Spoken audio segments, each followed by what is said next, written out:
Hello, everybody. What's going on, everyone? It's another Friday night. Yeah. I'm leaving on vacation tomorrow. Where are you Where are going? you going? We are taking a Virgin Atlantic cruise out of Miami to Nice. Cozumel. And before anyone says, "Oh, is that the swingers cruise?" Yeah, I guess that's the reputation it has sometimes. But they don't bother the civilians. They keep to themselves. You know, from what Are I've you been saying told. they're At not least. civilians? Well, no, they're a special group. You know, but they have swingdar. Well, at least we started this stream off normal. There we go. That's why it said limited monetization on my channel when I was like looking at the content thing in there. I was like, why is it limited all of a sudden? Was last week's stream too spicy? If it was you. Hey, Pete. Hey, Oh, Pete. there we go. Yeah, Pete. Thanks. Oh, geez. No. Oh, sort of. I guess, but I'm not. It's a small. It's like they have Star Trek cruises where like there's like 100 people that are huge Trekkies or Trekkers or whatever. That's the no-sex cruise. I'm a Trekkie, I can say that. Yeah, that is the opposite of the swinger cruise for sure. Zero swinging. I guess. Hey, Todd, run off. What you working on?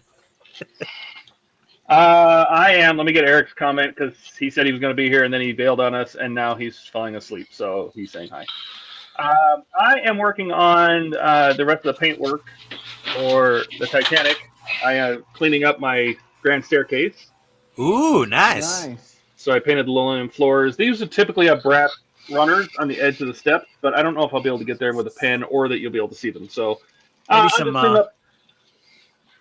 panel liner. Yeah, I'm not. The whole thing is going to get washed with sepia to give it more of a deeper brown. But yeah, I don't. The edges, like the edge of the stair treads would have had brass runners, and I just don't think you're going to see it. So I'm just cleaning up that.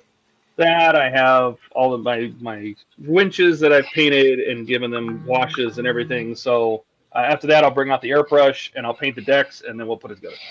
So hopefully, it can do that tonight. Nice. How about you, Ian? What do you got? Oh, you know what I've got? I've got the second prize.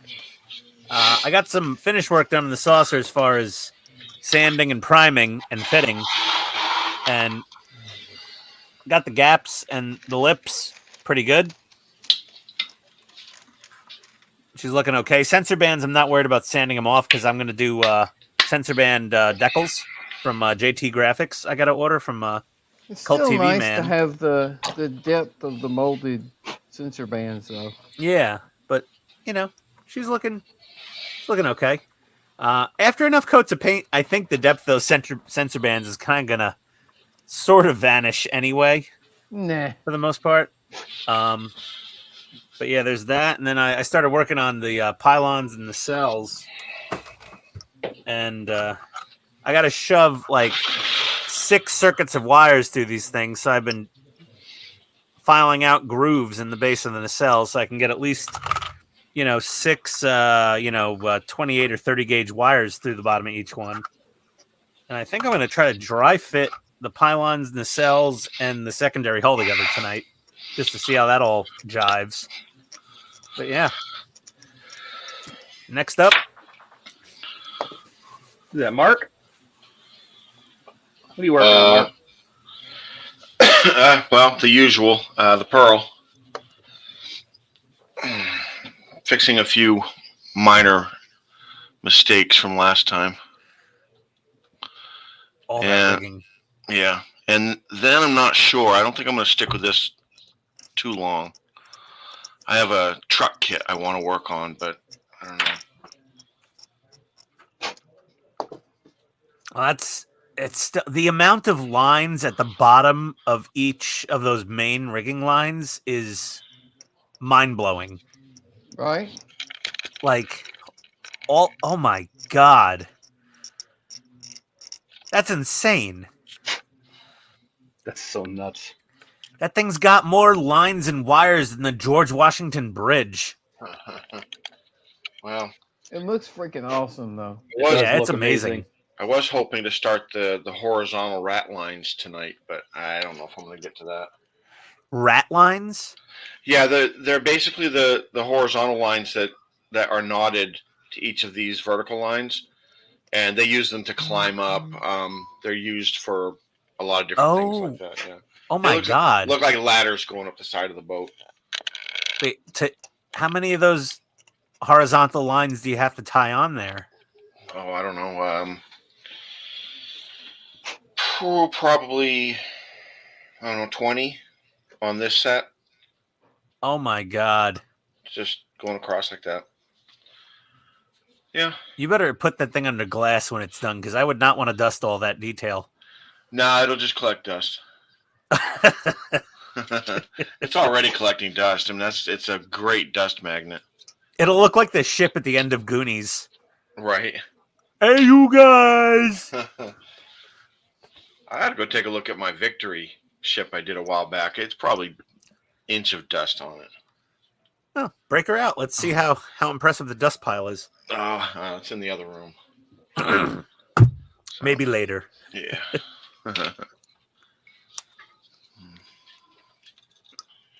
All right, Don't. Yeah.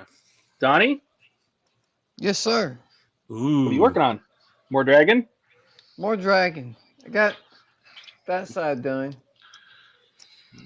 So, Donnie, No, did two of the working heads on that mount side. in those notches on the back, and two of the heads mount on those flats in the front?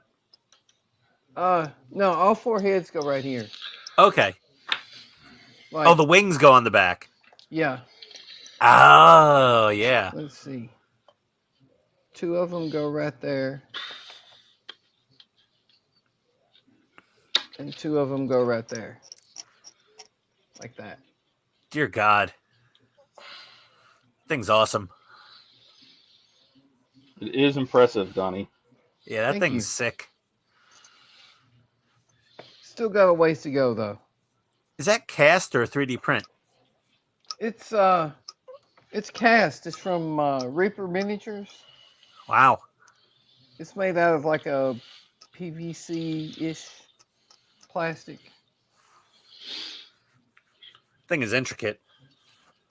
It is. And it's flexible. Oh. It's not, solid. Oh, Well, so that's solid, nice. So you, but- yeah, so it's not brittle. Right. Yeah. Ah. Because Donnie's the original baller. Yeah, right. There you go.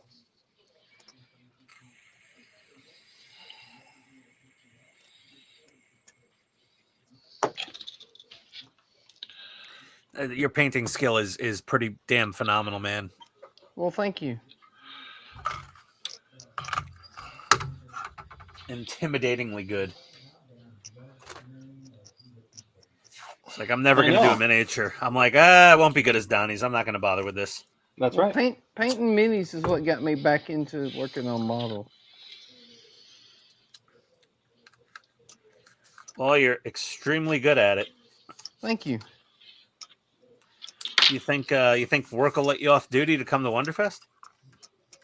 Wonderfest is on the weekend. Oh, so you can come, right?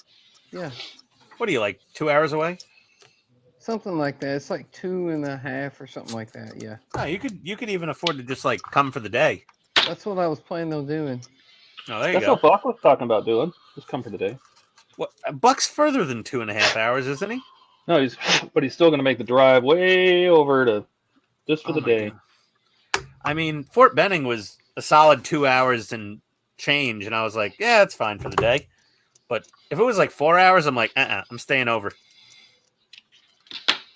Because, like, I want dinner and drinks, and after you feed me, you better put me to bed.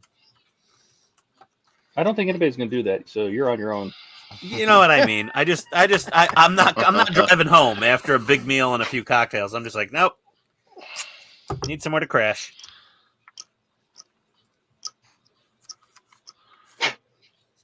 At this point in life, I think I owe Todd like a second and third dinner. You almost seemed upset that I had a shirt made. No, I wasn't. I was upset because It seemed like a good idea. No. I was upset because I was ordering shirts anyway, and I would have just taken your graphic and I would have put in the second order with my order and just paid for your shirts because you did my graphic. Okay. You know, and you did my stickers. I would have just ordered your shirts for you and just brought them up to you at Wonderfest.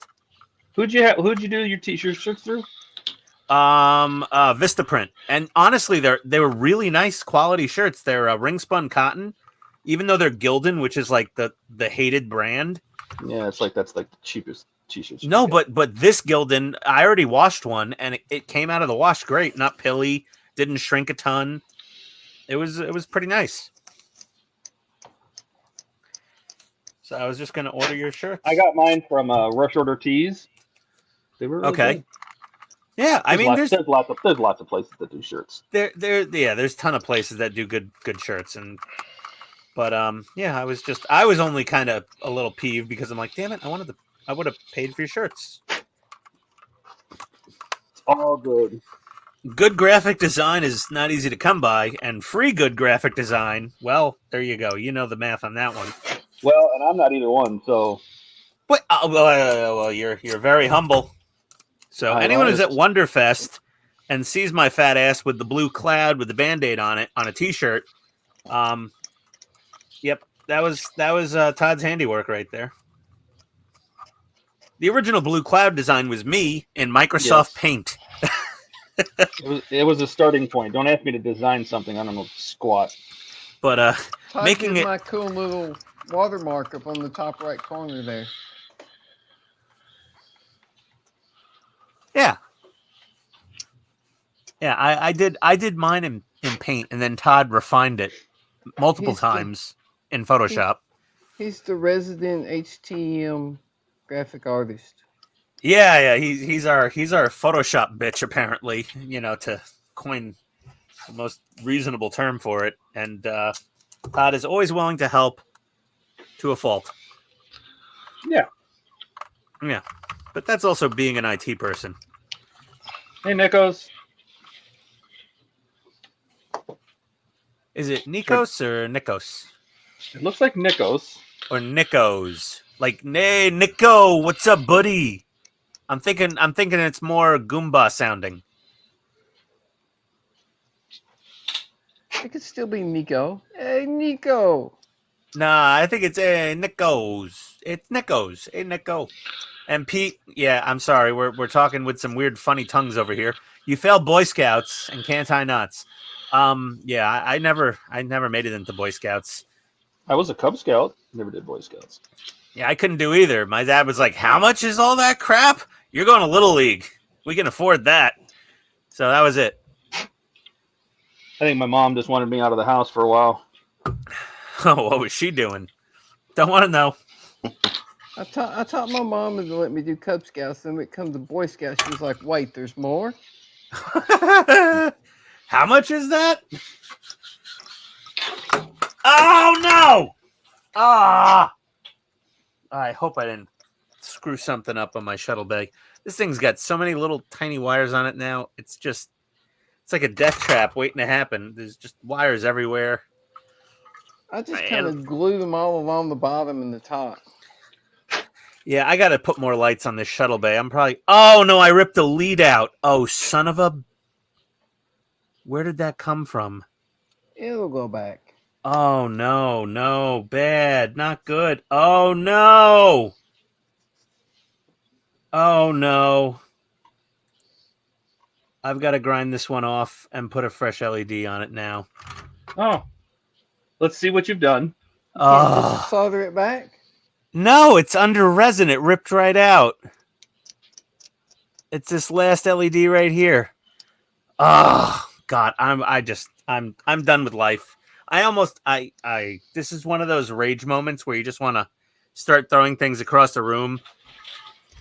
Well, usually when I have like bunches and bunches of LEDs, every time I glue an LED in place, then I glue the wires down right beside it. Yeah, you know yeah, I mean? Donnie, that was going to happen in about a half an hour here. That was my next stage of work was securing the LEDs down to the bottom of the shuttle bay. I'm like Edward wire hands over here.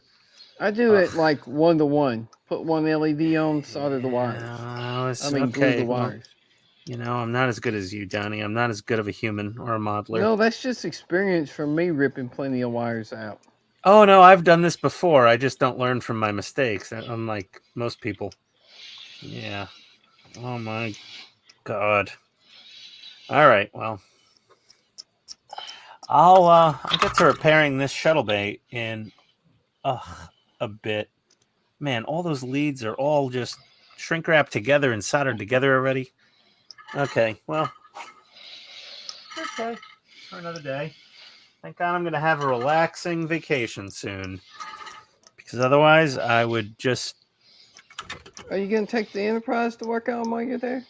I said relaxing vacation. Yeah, I know. No, sir. No. I don't know if they have a suicide prevention group on that cruise ship. Okay. Where's your husband, ma'am? Oh, he's working on his little toy spaceship. Yeah. Not happening. I know Gilly took a model on Siesta with him. He started building a tank while on his holiday. I don't know what they call it in Canada. You know, UK, it's holiday. I'm on holiday, mate. Australia, it's holiday. I don't know what they say in Canada.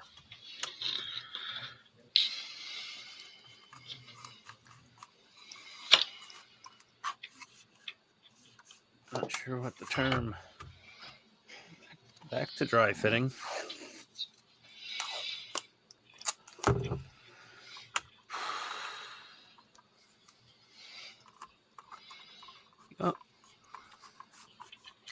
Well, that's my second mini disaster. The first disaster was when I opened the box for this kit. And, well, no, the second disaster was when I decided to actually build the kit. That ripping the wire out would have been the third disaster that happened.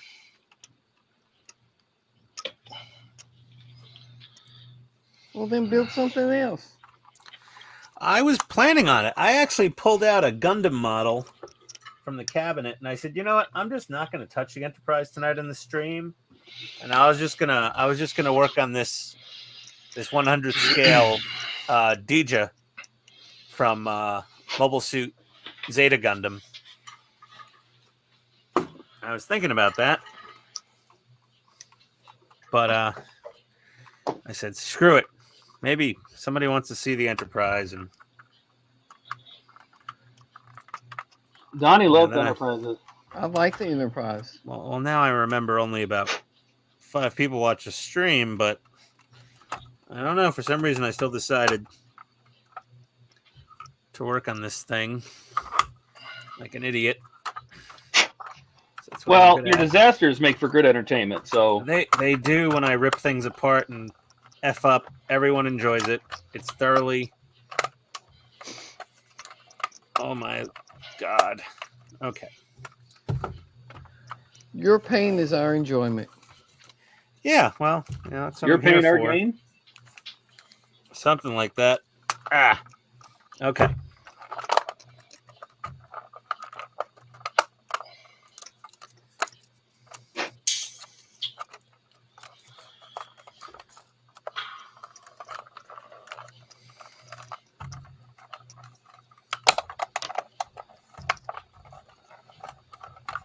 And evidently Ian enjoys his pain a little bit because he just keeps going back for more. Yeah, I'm a glutton for punishment here with this thing.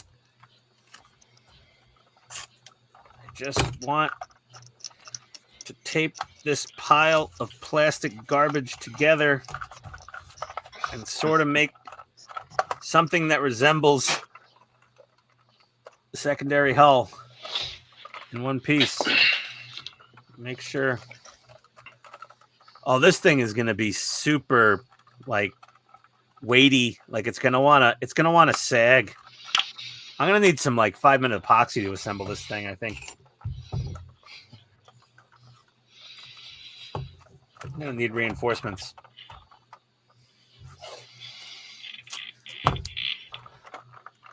Jeez, how do people get this thing to stick together? Glue. A lot of it. Massive amounts of will. Okay. Well, that Will looks Riker? okay. All right. Buck there. Buck popped in to say hi. Hi, Buck. I hope you're feeling better. Hi, Buck. I hope you're not dying over there. I hope you suffer a little, but just not too much. He bailed on us. Yeah, I was because he had to go to work today. I was under the impression Eric was supposed to be here tonight too. He Eric was said he was until going to the be here. last minute. And at the last minute, he goes, nah. Yep. That happens. He bailed. Eric gets sleepy.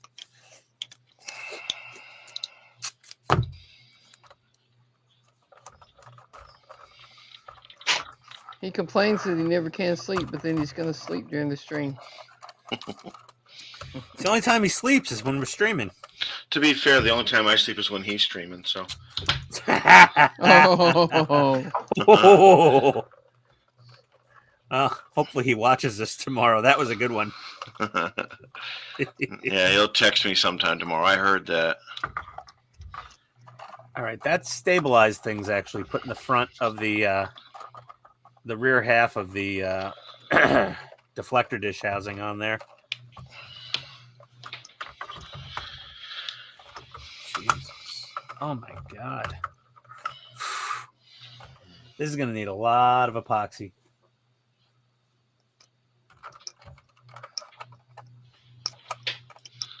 That's how I heard that model is. Oh yeah, it's 80% glue, 20% plastic. All right. Okay, are you gonna fit? Nope, clearly not. I'm doing all this dry fitting because I just want to find the gremlins before I go to like final assembly. I think you're just stalling. That too, for sure, Donnie. Definitely a little bit of stalling. Okay, that's fine. This actually isn't too bad. Kit number 2, the second prize is fitting together fairly well.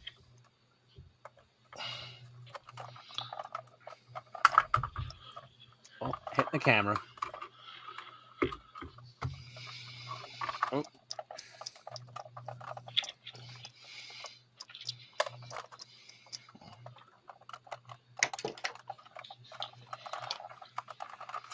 Whew. All right. I think I'm done looking at this thing for the night. Wow. little more That stalling, didn't take but yeah. long. Well, no, Yeah. I gotta take all this. You're like, yeah, I'm done. I gotta blow this apart, and I gotta light block the inside of every part. And for that, I bought the cheap Rust-Oleum, rattle cans. That's okay. We can watch you choke on the stream. Well, no, I'm not spraying that stuff in here, man. That stuff is just nasty. I sprayed a little bit of that in the garage once, and I was just like, oh, never again. Not indoors. Okay. You spray lacquer paint indoors. I spray acrylic. Okay. I guess I gotta work on fixing my oh dear.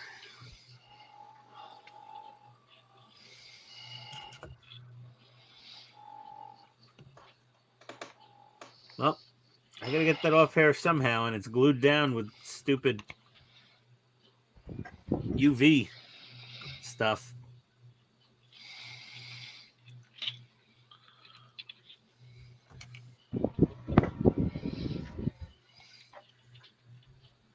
sure what I'm supposed to do there. Let's see. Nope.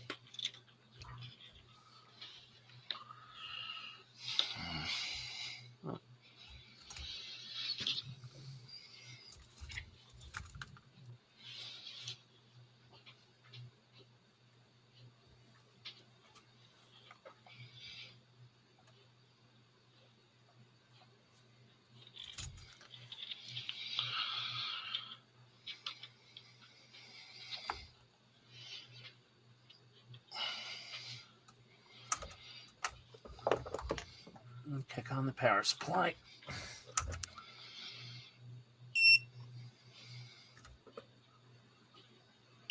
We definitely don't want 12 volts.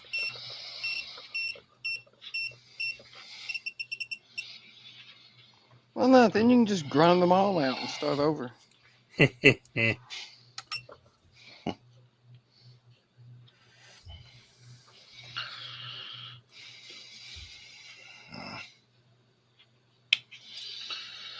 Yeah, that's not my best work. I don't think this is. It looks a hell of a lot better than what I could do. Well, I did 2 horizontal lines, and the first line is absolutely terrible. Still looks a hell of a lot better than I could do. I don't know. I've seen some of your work. You do pretty good. Not at rigging.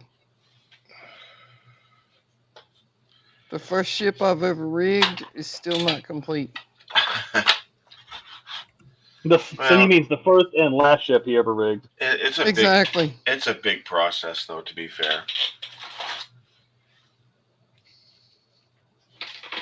Oh wait, is it possible to make contact here?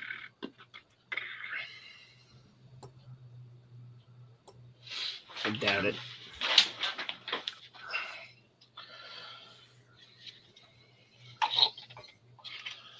Much like all those enterprises you guys like to build, I'm kind of getting tired of looking at this thing, so I'm gonna put it up. Fair enough. And I'm gonna dig out. I've only built like 6 or 7 enterprises. Oh, is that all? Yeah. I think I maybe have built 1 in my lifetime, and that had to be when I was, I don't know, 12.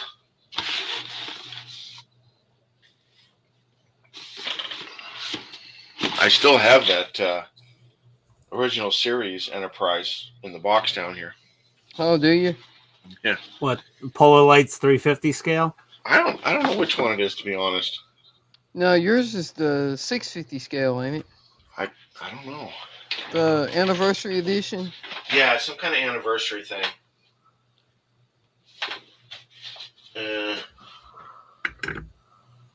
Yeah, it's like the 50th anniversary or something like that. Yeah. Yeah, I don't even know why I bought it, to be honest. Because it's the Enterprise. It's cool. Oh, Nah. is that the Hobby Lobby special? Yeah, that one. I'm fairly certain I Oh. bought it because Eric convinced me to buy it, but Yeah, that's kind of a bad model. well, It's not that bad. It's original series, so yeah, it's not good. Well, Hey. the 350 scale TOS is actually not terrible. Well, no, it's the ship in general. It's just not my favorite ship.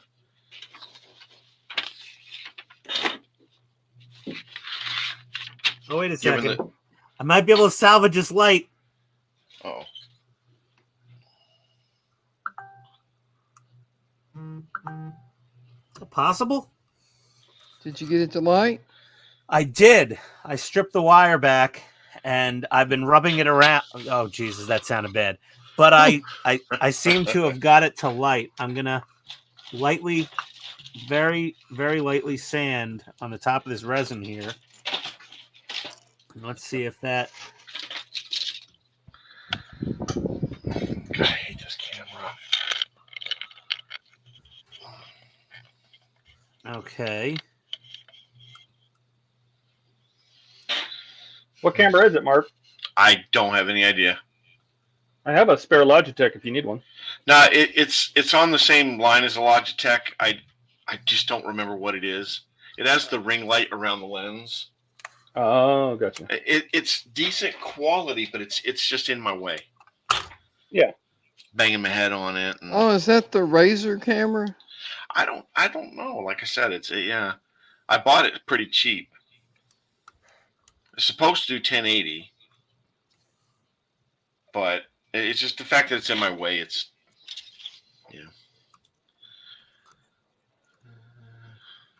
Okay. I've got it lit. Sweet. I've got it taped down and I've got it lit. Let me see if I can get a blob of solder on it and sort of do like a holy crap. If this works, I am going to be elated. Oh, crap. I think I need to turn up my Empty. temperature. I need a new one. What's empty? I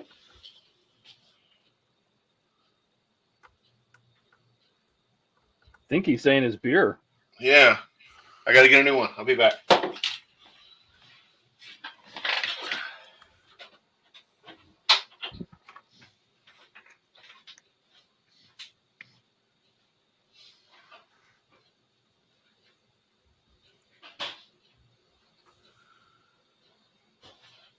Usually it's Ian that's running to get another beer. Oh, even worse news. I've only got 2 left in my fridge. Uh-oh. Oh, man. Uh-oh. That's not good.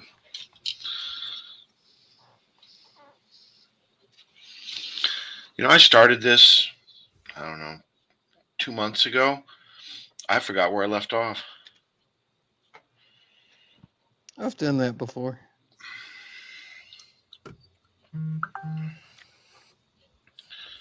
I found it.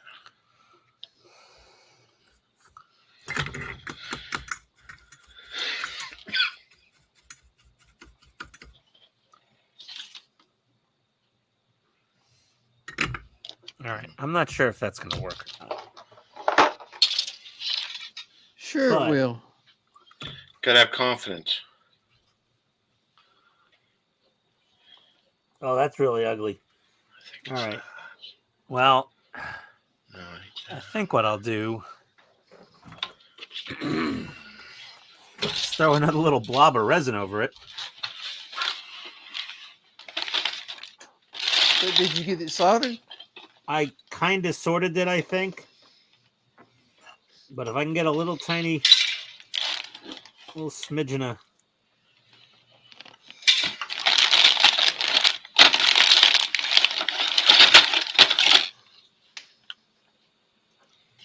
A little smidgen of resin, that'll also hold the wire where it is right now, where it's making contact and touching. Damn, Buck said he thinks he has to get better to die. Jeez. Can't you just go straight to die and skip all the chaos in the middle? Oh no, the light went out! No! Don't touch it! Uh-oh. Squeeze! Squeeze! There we go. Oh, it goes out. It keeps going out. Why is it going out? Sounds like you didn't get it soldered good. No, I didn't, clearly. All right, well, plan A is not... Plan A is... Okay, plan A was shit. That ain't gonna work. There's not enough to solder to. It's all buried in the resin. So... I thought you sanded the resin down some. I sanded a little bit, but there just wasn't enough. I didn't want to sand all the way down to the SMD, so guess we're breaking out the Dremel. All right, I guess I'll proactively mute myself for a second here.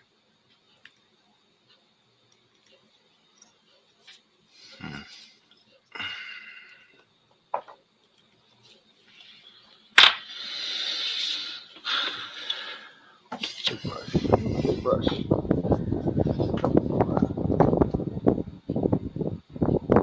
Wow, who's in the hurricane? Sorry if you're getting wind noise. Well, I don't know why my overhead mic is not working because I turn on my headset and every time I go to the overhead mic, it's really quiet. You guys keep saying it's really quiet. Oh, here it is. I don't think nobody said you were quiet tonight, did they? No, because I'm directly on my headset, but every time I lean back, I'm on the fan. So here, I'll see. Let's see if I can switch the overhead mic. Let's see if this works.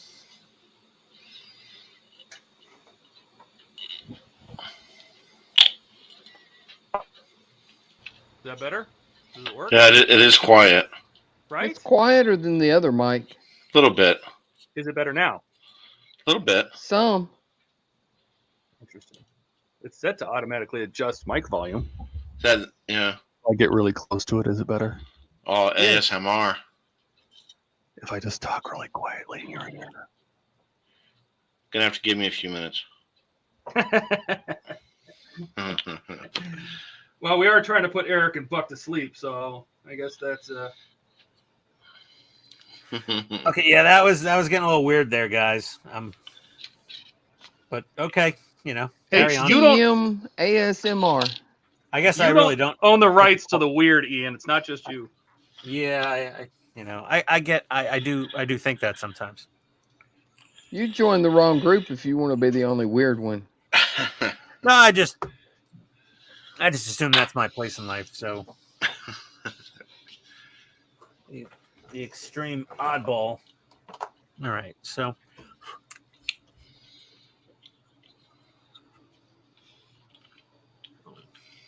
use the TODD special. When in doubt, just break out the black Sharpie marker. The only thing that's about Sharpie is that it leaves kind of a shine. Yeah, well, this is on the bottom. This is just light blocking.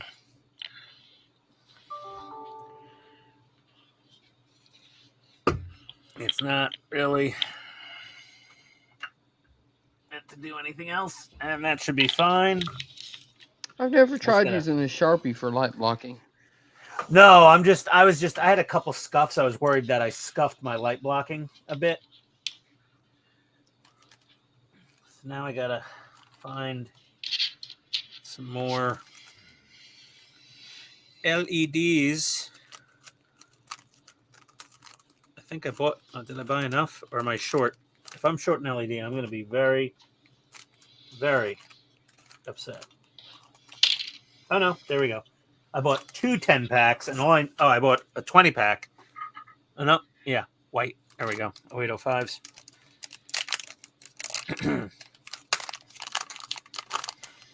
All right. Get that off of there. Get that off of there.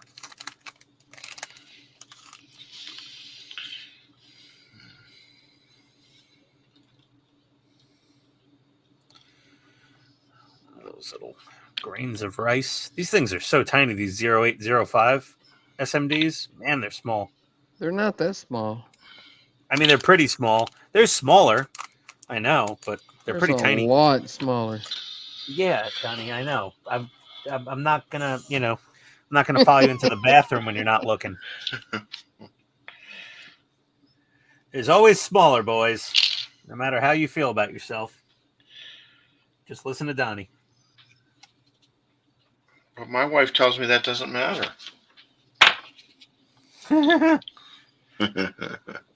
Depends on your net income. Oh, I'm screwed, man. Oh boy. Join the club.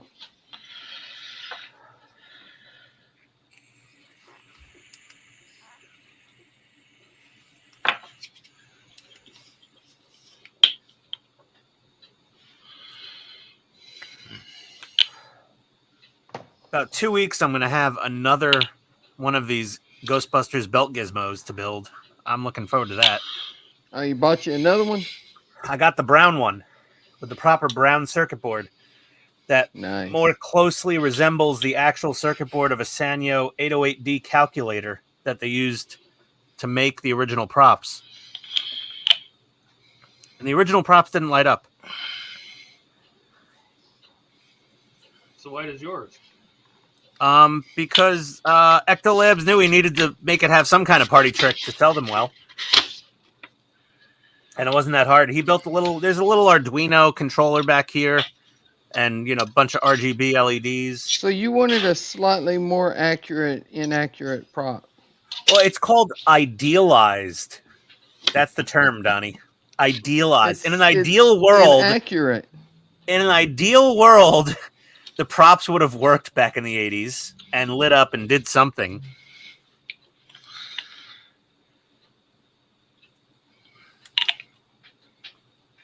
There's a Knight Rider mode. That's for you, Todd. Knight Rider mode.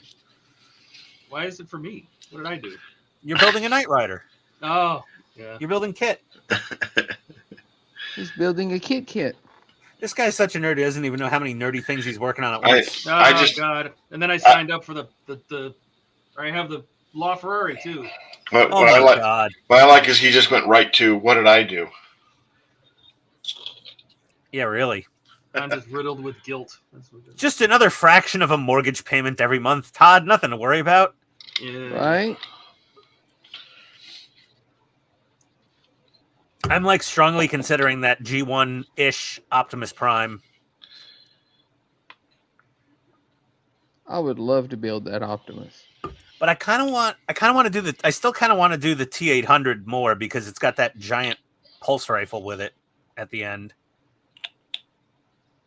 I think it's just a more striking presence in the room. Rifle? It's part of the subscription, at the end. It just comes in a box. It's just a big right. Yeah, you don't even assemble it, right, Todd? Yeah, no, you do. I mean, it comes in pieces you got to put together, but not like screws and stuff. There's just pieces that stick together. Okay. Well, I've got this LED burning in, testing. Ooh, those will look nice. Let me put it in the bottom. Didn't Buck say he bought a rifle for his? He bought a different rifle for his. Yeah. He bought some just rando thing that works as a pulse rifle. I don't think the camera would ever see. No, it's not going to see the turbo shafts. It's just not going to show it. I'd have to set up a special shot for that.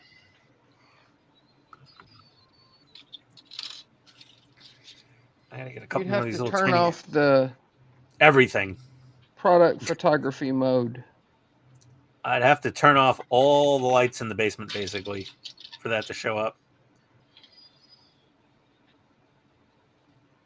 All right, well... let's get some masking tape here. Just taping down a new LED and wiring it in.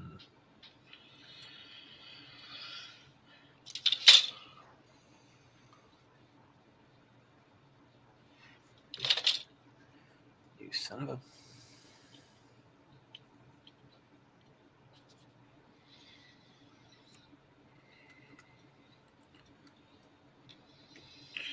think I'm going to text Eric. You think he'll respond? Doesn't matter. He'll in any given day he'll text me at about 3 a.m. about 12 times. Because that's when he wakes up. Because he goes to bed at 9 o'clock at night from all the not believing that everybody else is sleeping. So I don't feel guilty about texting him if he wakes up. Fair enough. Yeah, I'm gonna do that. I'll text him. I'll call him a slacker first.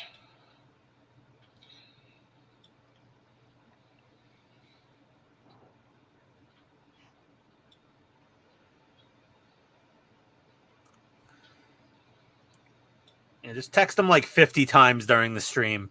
You know, I know you guys are not real brothers, but you sure can't tell it by the way you act. Yeah, he's like, I'm just going to keep texting him while he's trying to sleep. Well, to be fair, I've always been closer with Eric than I ever was my real brother. So I've got plenty of friends like that.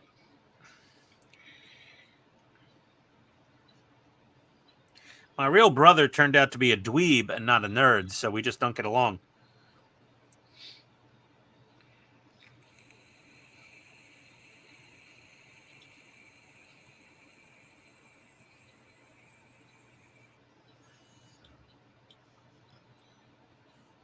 I don't expect him to respond.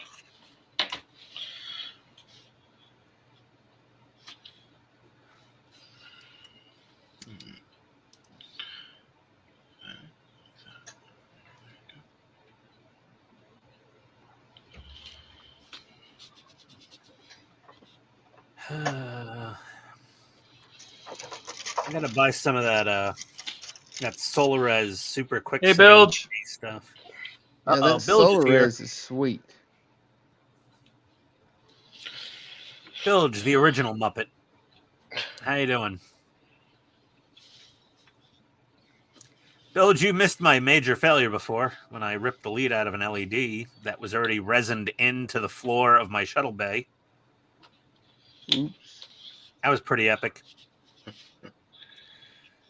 I'd rank that high even on my list of massive screw-ups in life. That's what we've come to expect from you, Ian. Well, it's my second major one today. My first one was whenever we go on vacation, my wife generally goes and she gets spray tanned. Because, many years ago they said, oh, that UV, those tanning beds are bad for you. Cancer. So she does the spray tanning. You walk into it's kind of like, Donnie, what you do at work. The thing comes into the booth and, you tell the car to hold its breath and you just cover it in toxic chemicals until they dry. Right? So she had a woman come to her house with No a way pop-up that tent. can be bad for you. No, not at all. No chance. This woman sets up a little clear pop-up tent in our house, and my wife strips down to the skivvies, and this woman, takes an HVLP gun full of, panel liner to her, and is like, yeah, wash this off in about 8 to 12 hours. Whenever my wife gets this done, she's like, no, I'm washing this stuff off the next morning. I'm going to sleep in this stuff. I want to marinate as much as possible. Well, it was almost exactly 8 hours later that we're packing for vacation, and she's like, oh, you should pack a can cozy. I'm like, I already got one. And she throws one at my face, and it's like one of those like stiff styrofoam ones. Did I freeze up? Is my feed dead? No, we hear you. Okay. My video's not moving. No, it's not. No, I'm totally... Hello. My arms are swinging. Nothing's... Well, either way, she throws that beer cozy and just blasts me right in the eye with it. So I'm just like, oh, this will be fun. I'm going to turn on the faucet on the spray mode and just give her a little spritz. And I forgot that she got spray tanned. And she starts screaming and crying. And I'm like, what? She's like, I got spray tanned and it's going to wash and I'm going to look like a zebra. And yeah, pretty much what happened. It looked like Vietnam jungle camo running down all over her body. Luckily, it was 8 hours after the spray tan, and she was able to hop in the shower and salvage, so she didn't look like a complete freak for the next 7 days on our vacation. I'm gonna turn off my camera and turn it back on. Give me a sec here. Are you running through OBS? Yep. Nope, still frozen. Hold on, I'm gonna stop and start the virtual camera. Sometimes you have to deactivate, reactivate the camera. Yep.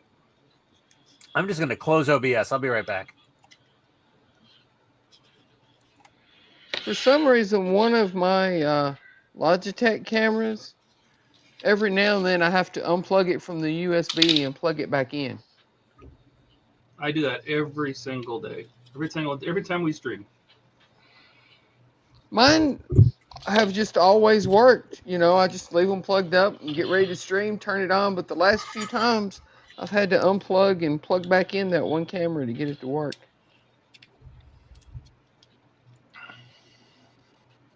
All the rest of them work fine, but that one camera is like, nope, you got to unplug me first.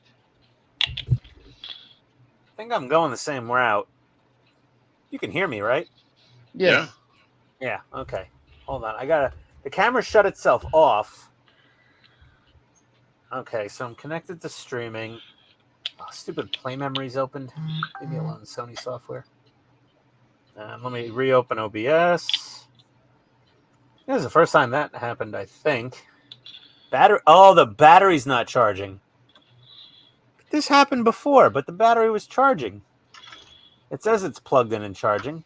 Oh, is this your Sony? Yeah. I don't even It's- have a battery in mine anymore. Yeah, it said it was charging. I'm wondering what's going on with that. That's weird. The battery's showing really low, though, right now. Sun's getting mighty low, big guy. Charger ZB1. Got a spare battery around here somewhere. I might want to just throw that in.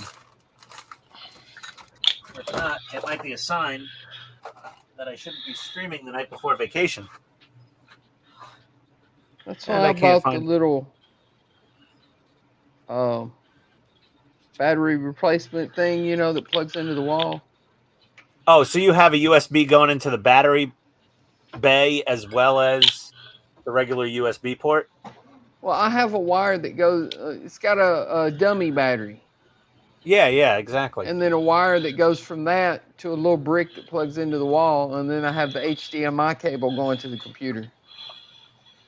Oh, you're running an HDMI capture device. Yeah. Yeah, I'm not. Yeah, no, I'm not. I didn't get that thing yet. That thing's a lot. It was kind of expensive. All Well, right, so the grand this? grand staircase is done. Let me get this thing out of the way. Oh, Oh, nice. yeah. Oh, that Nice. back wall looks real good now. Yeah, I gave it a nice sepia wash to bring out, to kind of make it look like wood paneling, you know.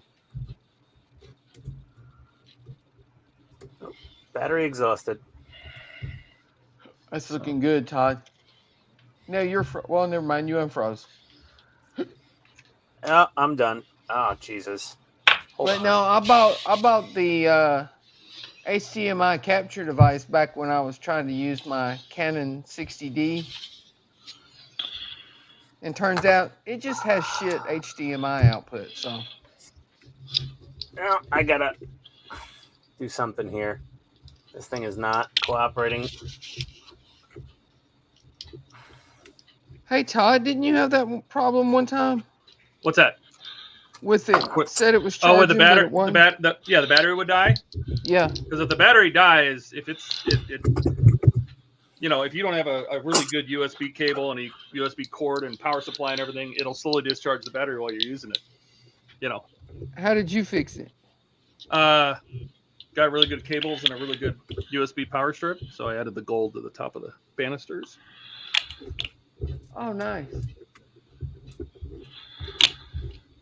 I mean, I like So that they added the clock. The clock, I mean, is there, but it's weird that it doesn't have all the honor and glory statue around it, but that'll work. It's good enough for me. So you just upgraded your USB cable and USB strip. Yeah, and I make sure I leave them plugged in all the time so the battery stays charged.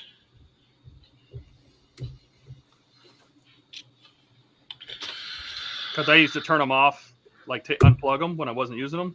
Right? So I wouldn't have to unplug them and plug them back in every time, because I always have to do that. Like I have to disconnect them from USB, because when you turn them on, they do not go into streamer mode. So Well, see, I'm using the HDMI cable, so I don't have to put it in streamer mode. yeah, I didn't want to run another cable. I got enough cables running all over the place. All right, what else did I need to do? I need to do that. I've got And all mine those. routed up around the top of the desk.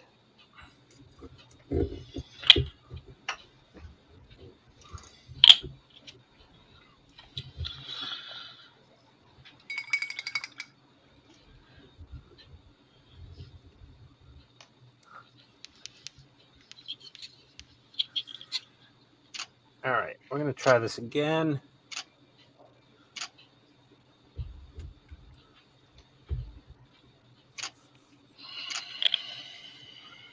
I gotta.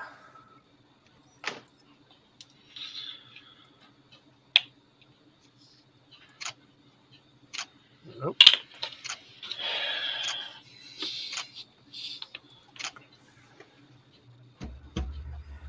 Oh, God.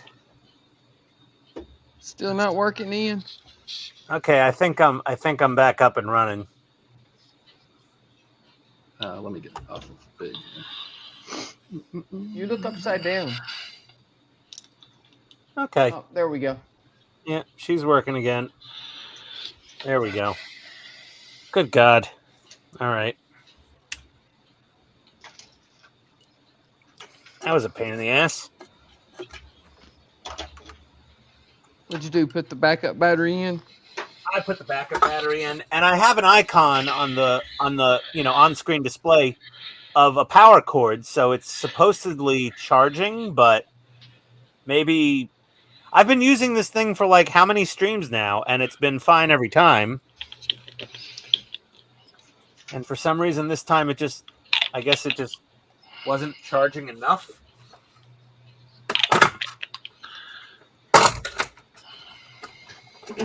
Not quite sure. Do you have it plugged into a USB strip?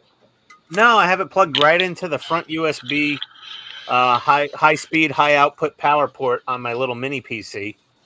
Maybe my little mini PC is just taking a dump on me. I thought we decided that thing was crap. Oh, it's total crap. I got to build like a proper computer for down here, but I need like $1,500 to do that, at least. Well, your money bags. Yeah, not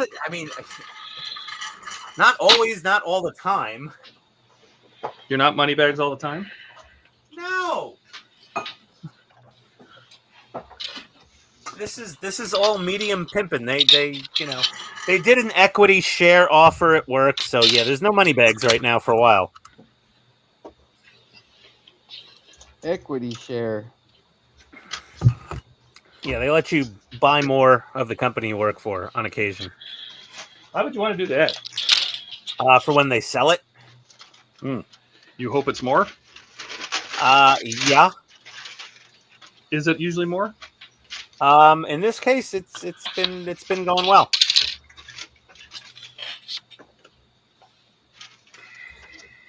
Not buying a yacht when I retire, but hopefully it'll, cover what's left on the mortgage. One piece of the puzzle, as they say.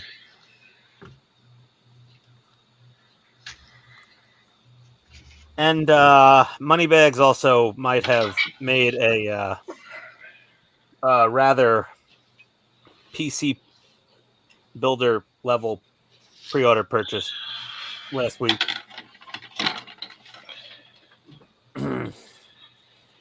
Oh, yeah. Did I tell you that Morgan said that he thinks he'll be able to get those done in time? Yeah, I've been talking to Morgan all day. Oh. Morgan's been messaging me. He was messaging me earlier asking, hey, which Steve is your Steve? Because I had a Steve messaging me asking about his, his Johnny 5. And I'm like, I told him which Steve is our Steve. And he's like, okay, great. Okay, good. I just want to make sure I know the right Steve. Because he didn't want to, like, promise some other Steve, our Steve's Johnny 5. Gotcha. So, yeah, I got preview photos of everything. The heads look awesome. They're going to be great.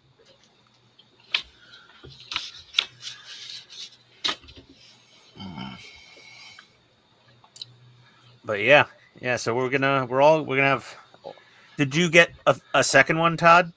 Yeah. So he said he'll have that ready for you? Yep. Awesome. So he's making me a second one and a set of the heads, the Scrooge heads. You got a second Johnny 5? Yes. Yeah, Todd needs 2 1/6 scale Johnny 5s.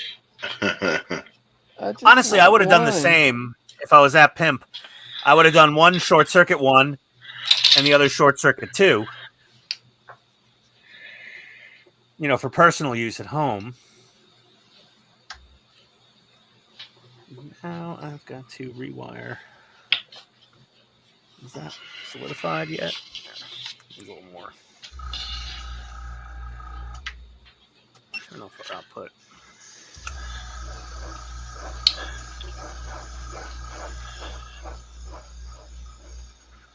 Missed a spot, Todd. Okay. Oh, this is just a big blanket coverage. Really doesn't matter. What, are you spraying it with Castrol? Oh, this is blackout paint. Oh, that's not supposed to be tan, that area? I don't want the inside light to leak through the plastic, so I'm blacking it out. Oh, okay. Light blocking. Okay. That is like the #1 chore building this Enterprise refit is light blocking. It's like the bane of this kit is light leaks everywhere. Well, that's any kit. Well, you know, the interesting thing is the 1/350 scale Klingon Katinga, or soon to be released Kronos 1, is made out of black plastic. Right. Which was a damn good move. Them that way, but they don't. Like, yeah, why didn't you make the Enterprise out of black? Probably because the outside is white and the Klingon, you know, the Klingon battle cruisers are, you know, a dark green color. So they're like, yeah, no one's going to care about the black plastic, you know, having a spray white primer or something to make it a white ship. Because there's a lot of people that don't paint. Well, yeah, but I mean, black? You figure they would have made out of green plastic then if they don't paint. You can't build one of these things and not paint it. It would just look like utter garbage. You also have to cover up all your damn filler of these things. Are you kidding? Bandai's made a fortune out of colored plastic that people don't paint. Yeah, because they fit together perfectly with no gaps and no filler required. Why do you think I was going to build a Bandai kit tonight to like take my mind off? But they still look like crap if you don't paint. They don't look like crap, but they look serviceable from 10 feet away, 5 feet away even. It's when you get close, you're like, yeah, okay, it's just kind of glossy, unpainted plastic. But it's not super glossy, so...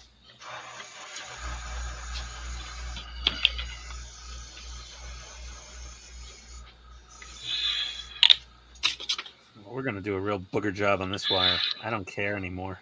I've given up on life.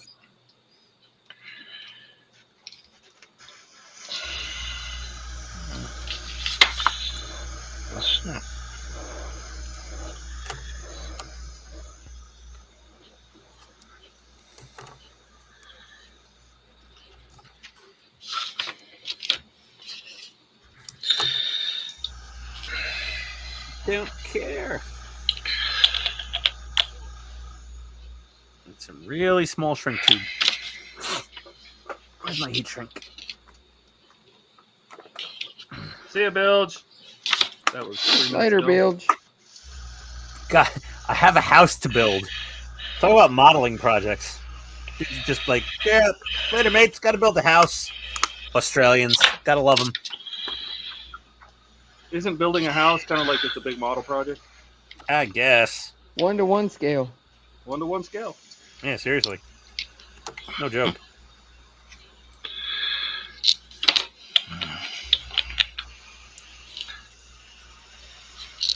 All right.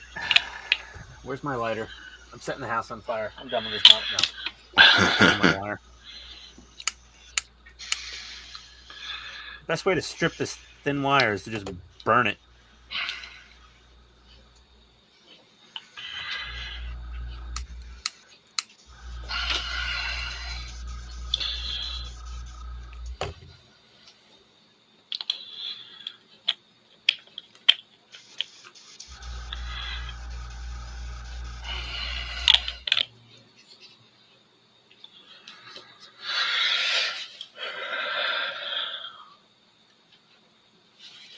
So now Eric did not answer your calls, I assume, Mark? No, I really didn't expect him to. I was hoping you at least woke him up, though. Like, you know, if he like went and then hung up on you, that would have been just perfect. Yeah, based on the medication he takes, I don't believe that's possible. Probably not. It takes the good stuff, huh? Yeah. Ambien. I mean, what did he have removed? What, 11 vertebrae? At least. So yeah, Fused or removed? Removed, replaced. Replaced with what? Titanium Buick hockey parts? pucks? Buick parts? I don't know. Buick parts. Yeah, like Milsurp.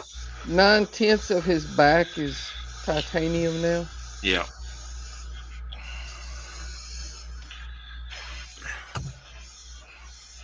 Yet he still isn't stealth. Nor bulletproof. What a waste of money. Right? Uncle Sam, what are you thinking?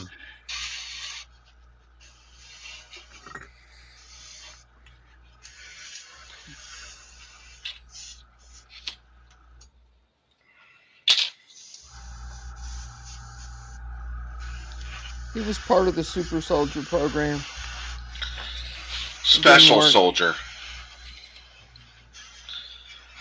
He was part of the Special Soldier program.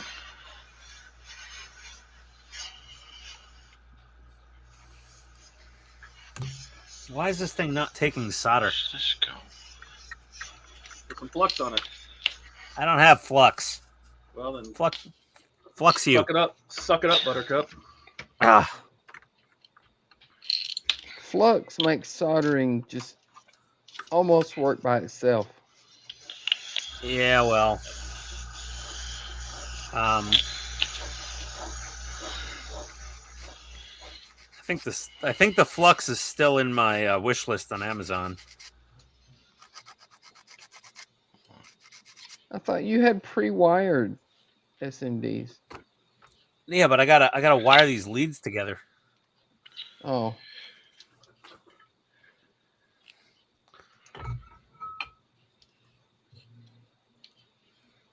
Yeah, without flux, it can sometimes be interesting to get the solder to stick.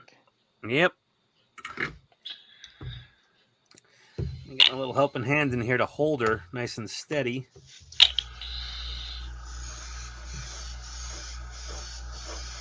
Actually, I think I got a little solder in there. Oh, I did get some solder on there. Now that I'm looking at it. Let me get the what do you call the ones that Eric has? Cockeyes? Oh, the magnifiers? Yeah.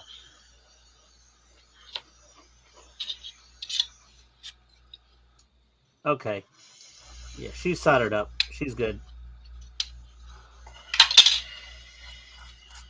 You hope? Oh, no, she's fine. I'm sure. I'm confident.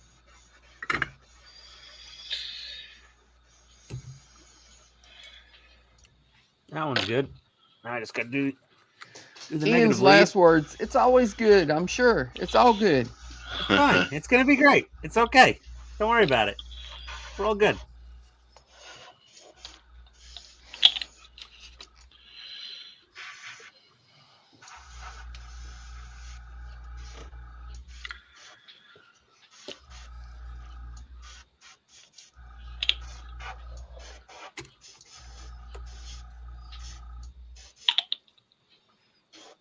You son of a little diddly.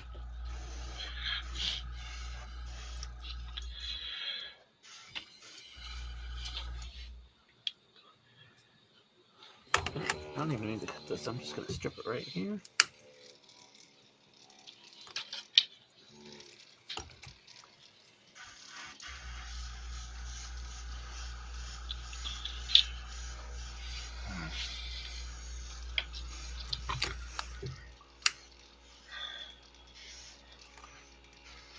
I think I've only ever built one semi-kit.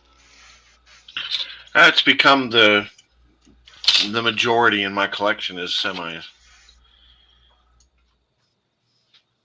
Funny thing is, I hate building car kits because they're all just 4 wheels and a body. This really is no different, but I enjoy them. But That's it's the more main than 4 thing, wheels. ain't it? Yeah. Oh yeah, no, I love them. I probably got 12 or 15 in my collection now. Cool. I got 4 kits, 5 kits up on my shelf waiting, so got some to work on. I've built a few cars, but never really got into cars. Yeah, to me, you've seen one, you built one, you built them all. Really, they're just the same thing every time you build one. But Yeah, again, that could be said of anything, really. the only cars I'm really interested in building is like, you know, the movie star cars type of thing, but they got to be pretty big and fantastic. Right.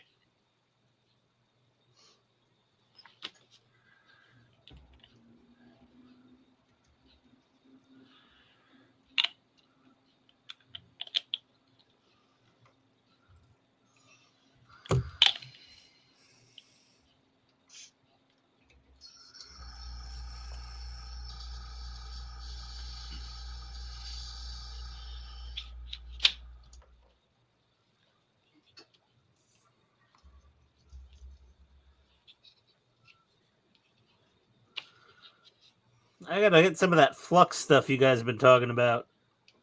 Get a flux Man, pen. it makes soldering so much easier. Yeah, it sucks right up to the. Yeah, Sucks yeah. right up to the metal. I really, it was like I think it's sitting in my stupid wish list cart, and I forgot to order it. It was like $6, $5, You know how you look $3. at a circuit board and it's got those little solders that are perfect little balls of solder? Yeah, You can literally do that with flux. I'm aware of that. I'll order some before I get my new belt gizmo in, because that thing's a solder together kit.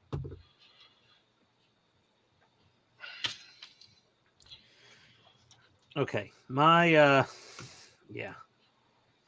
near vision is definitely impacted, I will say, after my LASIK surgery. Really?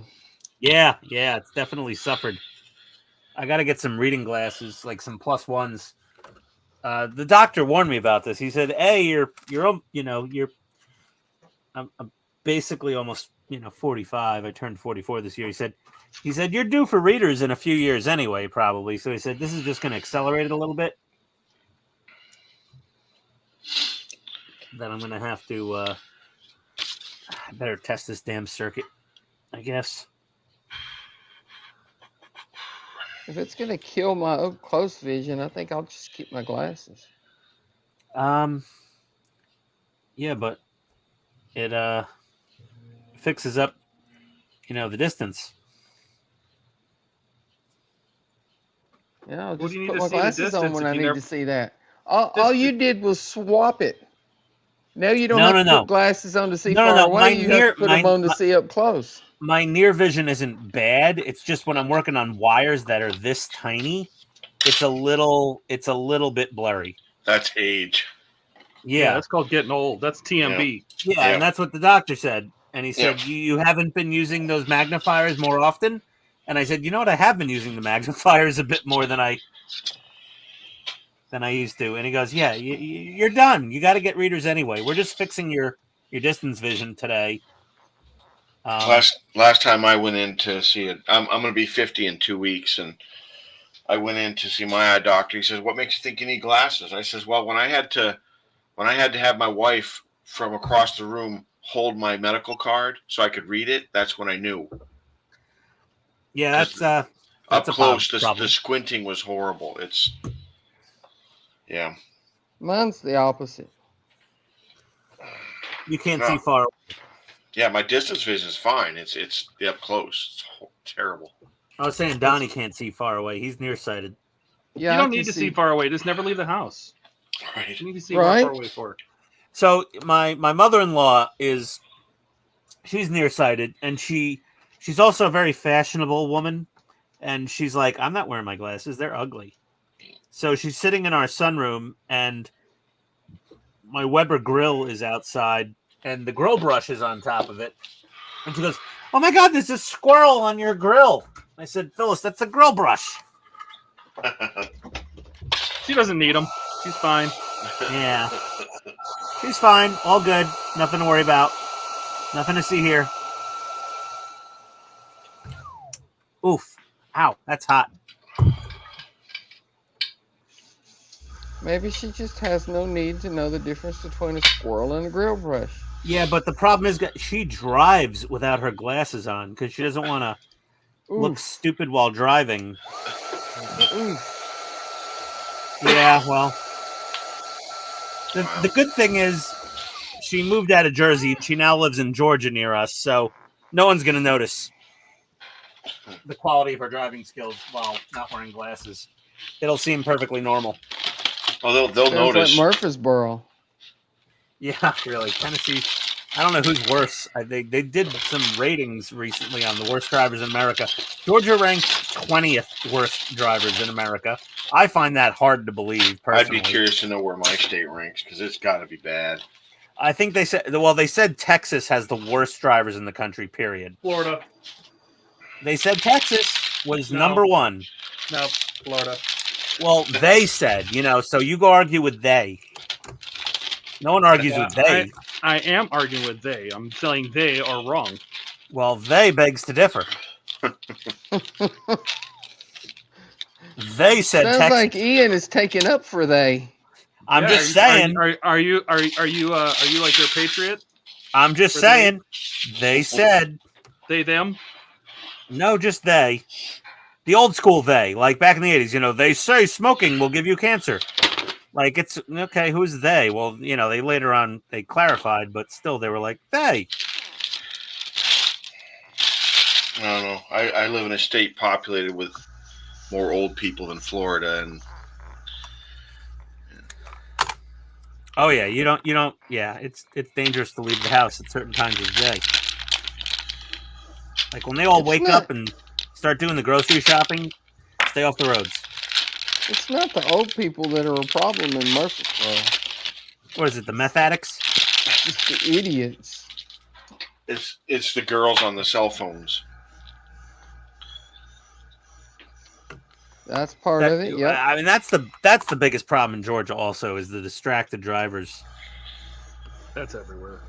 That's really In universal, Murfreesboro, though. it's the ones that think that they own the road. I was in Florida and I was sitting at a light that had 2 left turn lanes. Right, we're waiting waiting for the light to turn green. I'm on the inside lane, and no, I'm on the outside lane. So I'm on the left of the 2 turn lanes, and there's a Yukon to the right of me, and the light turns green, and the lady in the lane next to me makes a U-turn right in front of me. Yeah, that sounds about right. Yeah, it sounds like standard operating procedure.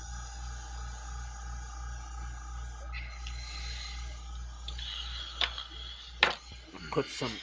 I love the ones that see a whole line of cars in the turn lane waiting to turn and drive all the way past the turn lane up to the front and then turn on their blinker and get mad because nobody will let them in.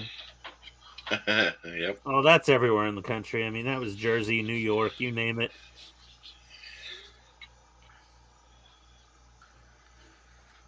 That's a universal douchebag move.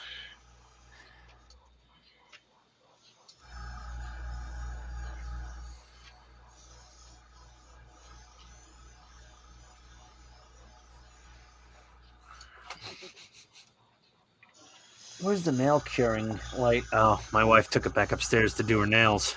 I don't have it down here, that's why. It's over there. It's upstairs. Oh, Yep. It's up there. It's up there. Yeah, it's up there. I don't want to use the hot snot gun because the hot glue is like, it builds up too much. I don't know if I'm just being paranoid, but I don't want to add any clearance issues to this kit. It's got enough problems on its own already. Well, if it's a little too thick, just sand it. Yeah. All right, that's cured enough. A little. That's how I'm not bothering this little guy anymore. I'm just gonna start coating all these and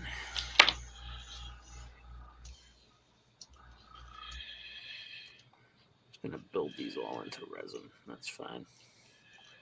There we go. That'll work.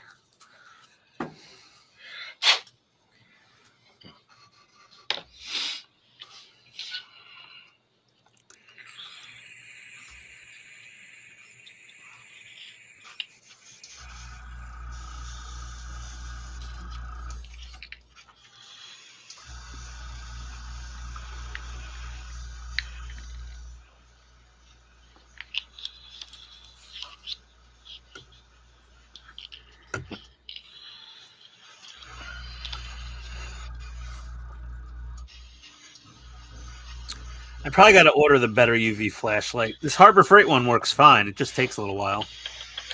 It's probably my resin, though. I got to get the Solar Res, I guess.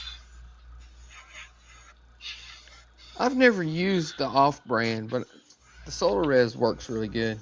I mean, and I don't know if this is really an off. It's pretty good Japanese stuff. It's just, it's meant for like jewelry making, and I guess they just don't Well, that's want what to. the Solar Res is. They don't care if it cures super duper fast. It cures hard as a rock. It just takes a while. Yeah, the Solaris is made for jewelry too. No, it's made for fishing ties, like your lures, tying fly fishing. Well, the one that I've got says doming resin. It's made for Oh, that's making the different. little domes Yeah, on jewelry. That's not the same shit. I imagine deep down it's all the same. It's all the same. It has different sticker though. Yeah. Yeah. Different curing times. Get a little. And this is the one I have. Yeah, I gotta get some of that. I gotta get a bigger bottle though. This Enterprise is gonna need a lot of resin.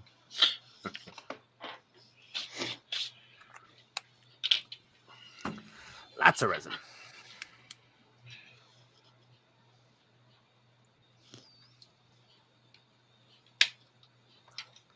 Oh, it's only 1022. Oh, it's not bad.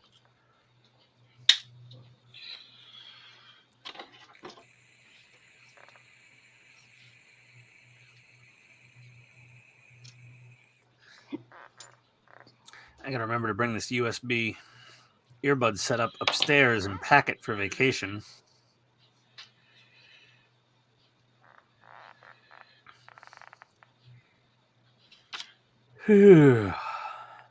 You won't need earbuds on vacation.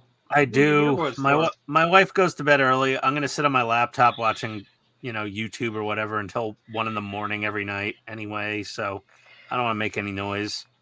She doesn't fall asleep on you and you sleep on your chest. And We're married, dude. We've been together Oh, We've been together for almost 20 years. so We have that died with the marriage. Is that what you're saying? that died when we bought a house together back in 2010 before we even got married in 2015. We have a split king bed now so that we she's on can her individually. side. Yeah, Uh-huh. we can individually recline. It has the adjustable feet and the head thing going God, on. being married sounds amazing. Yeah, it's awesome. No, I love my wife. Right. I do.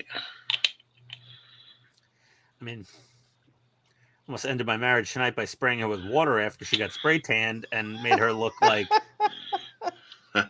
somebody Orange cried zebra. muddy tears all over a pale white girl. But yeah, it was like Donald Trump got caught in a rainstorm at the wrong time. The orange just started running off. You started seeing pale underneath.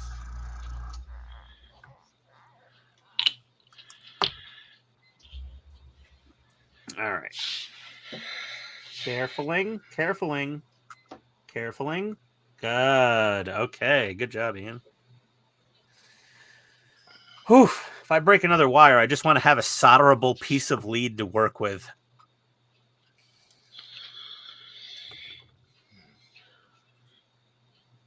Have you learned your lesson about cutting wires too short? It wasn't too short. I just didn't, glue them down enough after the bulb. I'm just covering the whole damn bottom of this shuttle band resin, I guess. I always just glue the wires down with a little dollop of super glue, Yeah, I've seen that plenty of times. I'm not taking any chances here. I want to encase these things in friggin' liquid clear armor. So resin. Yes.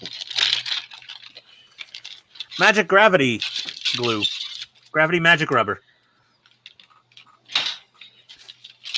Flubber.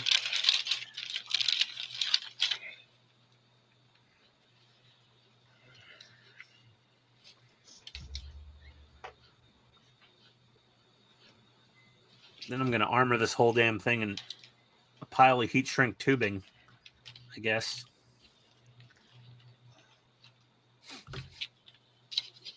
Would it have been as bad a build if you didn't light it?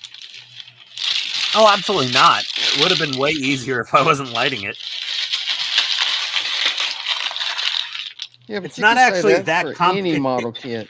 It's not that complex of a model if you're not lighting it. Like, the fitment is problematic, but other than that, yeah, if you're not lighting it, forget it. Way easier. That goes for any model kit, though. Yeah, that's anything. I mean, just adding headlights to a model tank is, you know, it adds complexity. Yeah, but that one seems excessively complex. Oh, this is like max level effort of like lighting. There's a lot of lights going to go into this thing. I mean, the amount of LEDs put into this thing cost more than double the price of the kit. That's what I heard. I heard the lighting kit is way more than the kit is.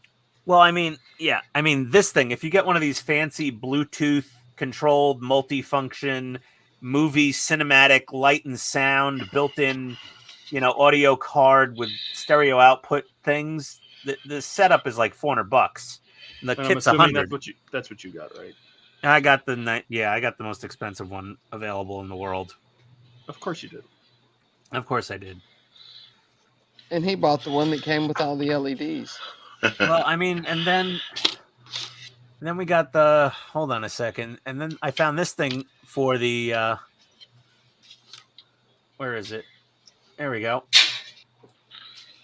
For the Millennium Falcon. Look at that. Oh, that would be nice, but that's stupid expensive. And it fits right in where the factory battery box goes. Wait a minute, zoom in on that. What? The circuit board. It's an Arduino. Yeah, that's what I thought. It's a semi-custom thing, but It's like an Arduino on a little breakout board. yeah. But yeah, look at this here. It's pretty cool. There we go.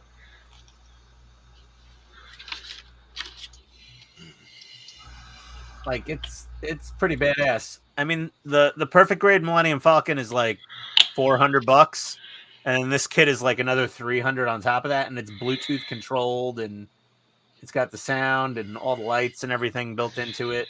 It's cool, but I just don't know. I don't know if it's worth it. I mean, clearly, if money's no object, it's worth it. But I'm a bigger Star Wars fan than I ever was a Star Trek fan, and I'm telling you, it ain't worth it. well, just buy an Arduino. or like, yeah, I don't know. We'll see. That's what I did. I have two of mine on my Enterprise. 2 Arduinos. Yeah, but that's nobody had a kit or anything for it. So no, but it's like after all the work you put into yours to make it that awesome, I'm just kind of like, yeah, I don't think I'm gonna build it. I don't think I'm gonna subscribe. Oh, I've had plenty of people ask me when I'm going to sell the kit. I'm like, what kit? What are you talking about? Kit? You think I'm going to do this again? Yeah, really. Like, you're out of your freaking minds, people. Yeah, you're nuts. No one's doing that again. I'll document it. Good luck. That's what I got to say. Yeah. Well, you could share the code for the Arduino, I guess. Oh, yeah. No, I will. But I keep adding shit to it, like, you know, making Alexa work and Bluetooth and, you know. Oh, yeah. Just good old wire IR sensor. And it was fine. And then I had to go nuts because that's what I do. Because somebody's like, can you work on wireless? Oh, I don't know. Let me spend 2 days on it. Anything can be done with enough time and money. And desire. That too.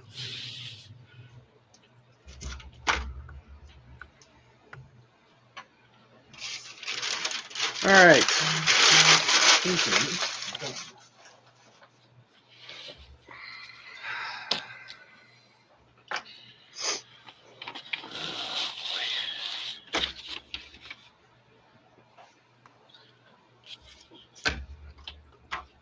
I guess Steve's not making it. I guess the game. Well, he said didn't that get game over was like his- 2 hours though, so game's not even over yet. Well, yeah, but he said late, like not 11 o'clock at night late. No, he did say the game started at 8 and usually lasted about 2 hours. So Yeah, but he said his daughter or granddaughter or whatever, his his team was destroying the other team, and if they get ahead by 10 points or more, they're just going to call the game and be like, "That's it." Maybe they didn't get 10 points ahead. Yeah, maybe. Let me wash my hands. Oh man, we're only 9 points ahead. Yep. Nope. Sorry, everybody. All right, let's do another light check here before we get too cocky. Let's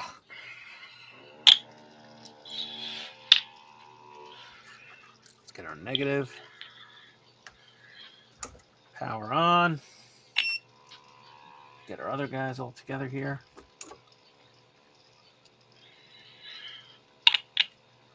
Oh, these wires. So many wires.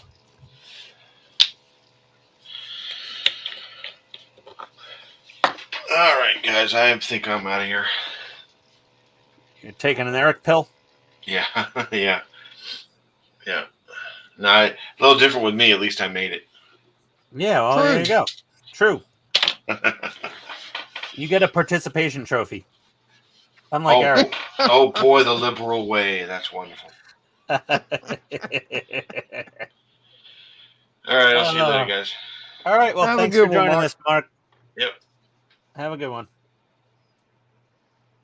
All right. And then there were 3. Oh, this view is horrible. Can we fix that?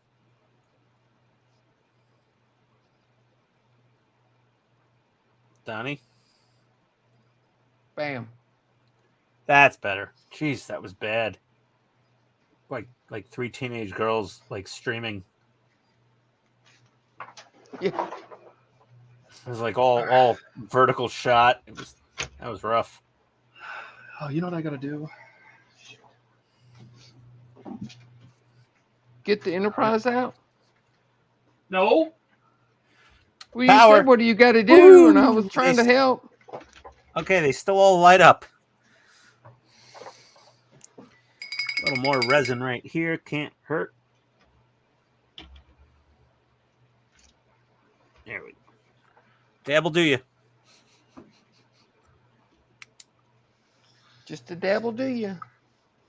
Yes. Ugh, don't get it on the... Oh, it doesn't really matter if I get it on the flashlight, I guess. There we go. Don't wanna just glue the try. Don't want to glue the flashlight to the Enterprise just yet. Get that Dremel out of here. Hey, it's LED too, so. What, the Dremel? No, the flashlight. Oh, the flashlight. Yeah, no, yeah. Well, the UV effects might be cool, but I don't know if they're movie correct. Okay. Well, all our wires Well, are you now got a armored. light up belt buckle that's not movie correct, so. Light up belt buckle? Yeah, the Ghostbusters. Well, it's not a belt buckle. It's a belt gizmo. Get it straight, buddy. Okay, belt gizmo. Don't mess with a Ghostbusters fan. It's the most toxic fandom on the internet. You've no idea. Are you on any Ghostbusters fan groups on Facebook? Nope. Oh, it is nasty. It is bad. It's pretty horrible.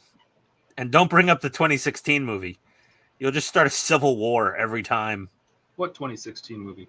Exactly, Todd. But don't say that online. I mean, not on Facebook, at least. I don't know what you're talking about. It doesn't exist. Yeah, I'm with you there, pal. I actually subjected myself to it as an I couldn't experiment. get through after the first. I tried. I gave it like an hour.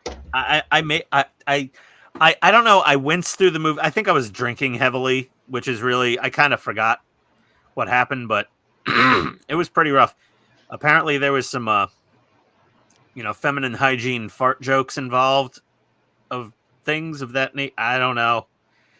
Thor was their secretary, apparently. Yep. He was extra dumb and blonde and things, and man, It was bad. that was, oh God, was that awful. It was pretty terrible. Whew. Yeah, Dan Aykroyd said of the director, he's like, he will not be welcome back on the Sony Pictures movie lot. But that movie required Dan Aykroyd signing off on the script for them to make it.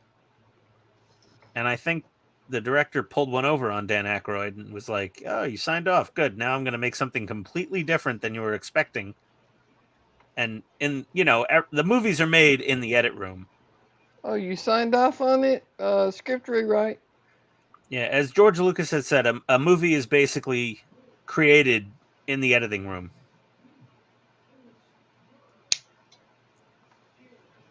Yeah, but the problems that movie had weren't They weren't editing room editable. problems. And I mean, Those were written. yeah, it was bad. I was more really pissed off with the gear. I mean, the gear was garbage. You think HasLab's going to release one of their proton packs? Not happening. Speaking of which, I got to sell my second proton pack from the thing I pre-ordered this week. You ordered another proton pack? No, I got to sell the second proton pack I have that's new in the box because I pre-ordered something that was completely irresponsible. What's that? I'm not going to say. It's a surprise. Well, you brought it up, so. It's a surprise. I'm going to keep you in suspense. You did bring it up. Well, it's related to a movie that many of us like. Wow. There you go. See? Gave you a hint.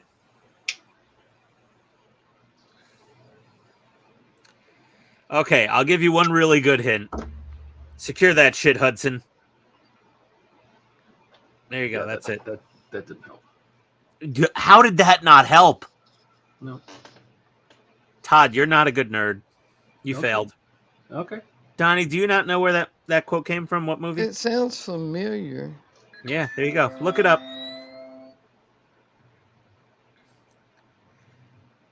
Look it up and ye shall be enlightened. Game went the distance. We're on our way home, and we're going to stay home, Steve says. Sorry, Steve. That's okay, Steve. I hope you won at least. Okay. I hope your team won, Steve. That wasn't Aliens, was it?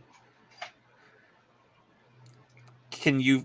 This isn't Jeopardy, Donnie. You're not forming it in the form of a question. Well, I'm not sure, so I'm asking, was it Alien? Okay, it was Aliens. There, am I right or wrong? You are correct. You are correct, my friend. So what did you buy? It's a thing from Aliens. A very cool He thing. signed up for the Xenomorph. No. It's not a part work. It's fully built. I pulled the Steve. Did you get the gun? Oh, not the gun. No. Cooler than the gun. Way cooler. Way freaking cooler than the gun. If someone guesses, I'll just agree to the affirmative that you're correct. But the loader that she climbs into. I already have that in 1/6 scale. Alien. No, I already have the power loader from Hot Toys. Did you get the ship? Which one are you talking about? The Prometheus? You just said the Prometheus. That's the wrong movie. Alien was the first movie. Aliens was the second movie. Alien 3 in the prison was the third movie. There was more Aliens movies after that. But you said Aliens. Yeah, what was the ship? That specific movie had a couple of ships in it. What was the ship in Aliens? Oh, God, the Sulaco. And I didn't order the Sulaco. Sulaco. No, the Sulaco is not what I ordered. Much cooler than the Sulaco.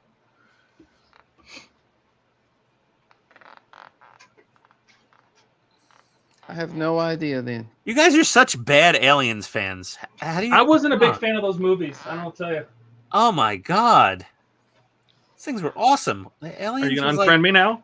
No, I don't know.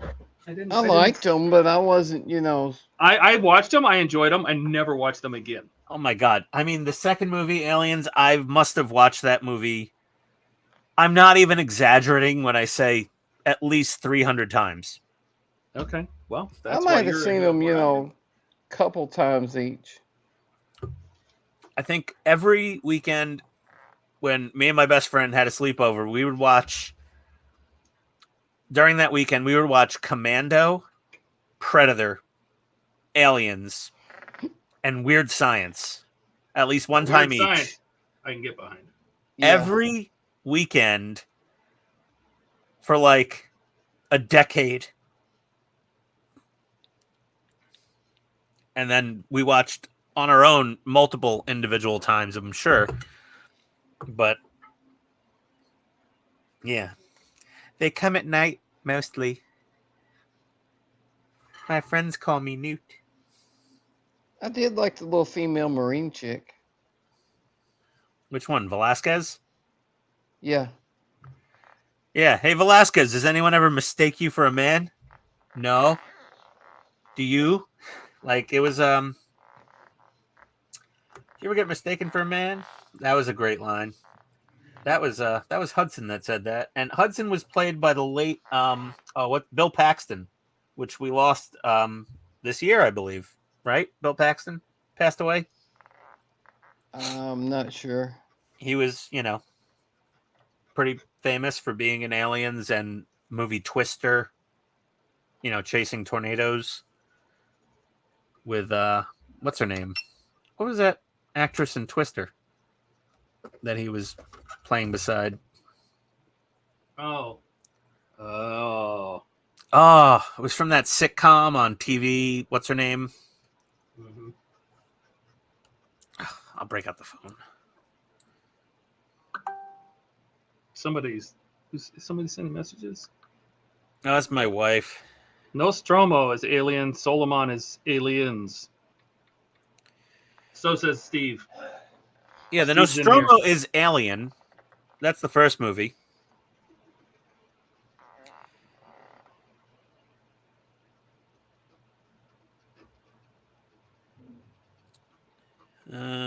Yeah, Helen Hunt was Dr. Joe Harding, Bill Paxton's estranged wife in the movie Twister.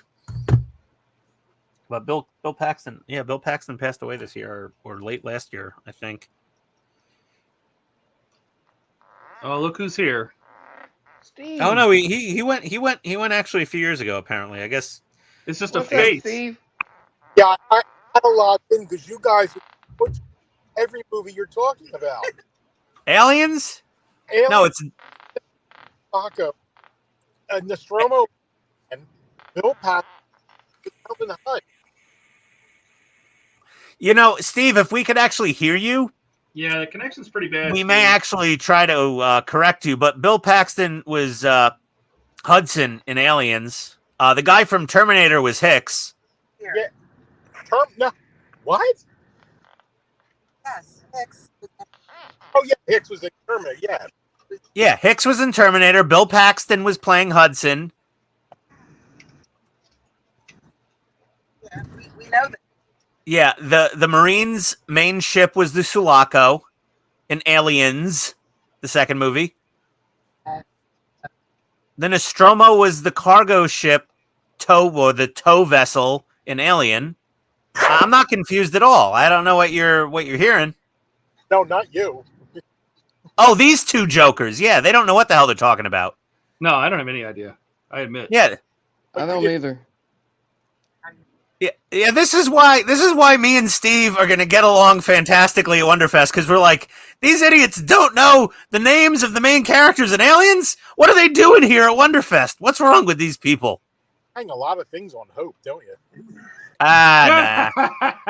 Now we have the same taste in toys, apparently. You got that damn tumbler in 1/6 scale. I'm so jealous. All right, well, now that Steve's here, fine. Steve, I ordered the giant Hollywood Collectibles Group drop ship with the APC limited edition.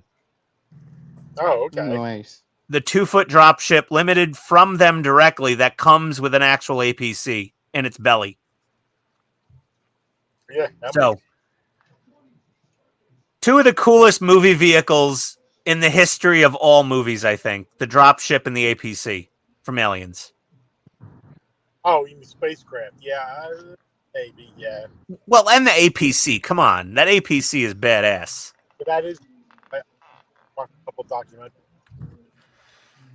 I've actually got a really giant APC from Aliens. I got the 18th scale Haya Toys APC. That thing is massive. You guys ever see that thing? Nope.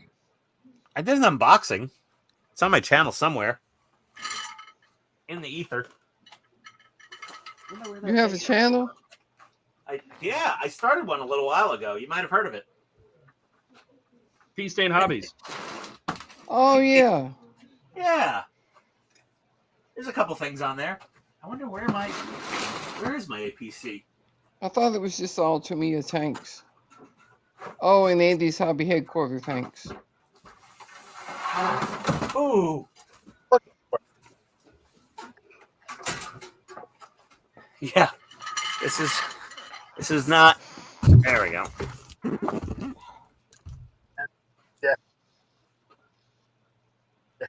For that. Steve, your connection's really, really bad, dude. I don't know if I'm I think he's in the car. That's why. He is in a car. hanging up I mean, while Yeah, we're getting like every fourth word. yeah, it's worse than McDonald's drive-thru, and that's complimentary. I think it's the streaming with the video over the cellular network while driving is kind of. Yeah, it's tough because it's trying to stream the 3 streams to him, and he's streaming 1 stream out. And audio. Yeah, it gets to be a lot. All right, bye. sorry, See Steve. you, Bye, Steve. Steve. All right. Honestly, though, using StreamYards, he shouldn't have to stream 3 streams in. He should be just getting 1 stream. Oh yeah, if he's just on StreamYard, yeah. Oh, there we go. This thing definitely, the paint job from Haya Toys is not fantastic. I wouldn't call it. It's definitely not Hot Toys level quality.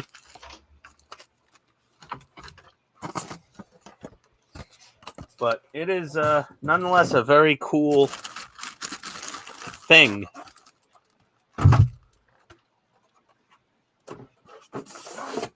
And I mean, I love Aliens so much. It's one of my favorite movies of all time. It's like sci-fi meets a Vietnam movie. It's like Full Metal Jacket meets militant ET. It's so good. Well, But I yeah, like Aliens, but there's the I'm APC not from Haya. crazy about it. Headlights do light up. And then the this little searchlight thing. I forget how you turn that on. Honestly, don't remember. Probably a readings. switch. There is a switch. I think I gotta take the roof off. Yeah. You gotta rotate the main gun out of the way. Yeah, there's a switch down here. And a little searchlight on the roof turns on.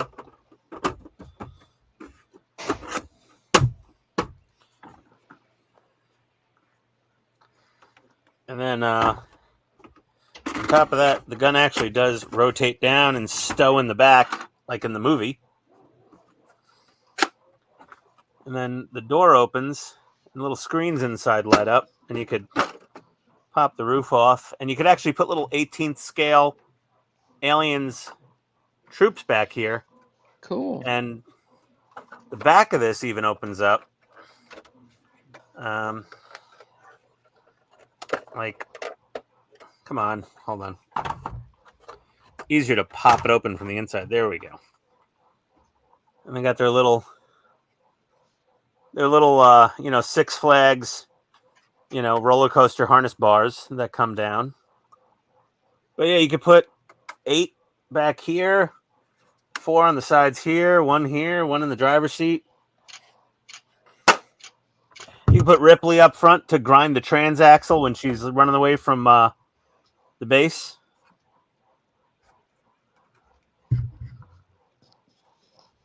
It's not the most detailed thing in the universe, but like if you wanted to really rip her apart and like put nice water slide transfers on the screens and do some really nice LED lighting back there. You could do something cool with this. I think I'm going to just give the It outside. is pretty neat. I think I'm going to give the outside a nice paint job. It's a good scale representation. It's just not the best paint job and finishing work. They tried, but it's still pretty cool.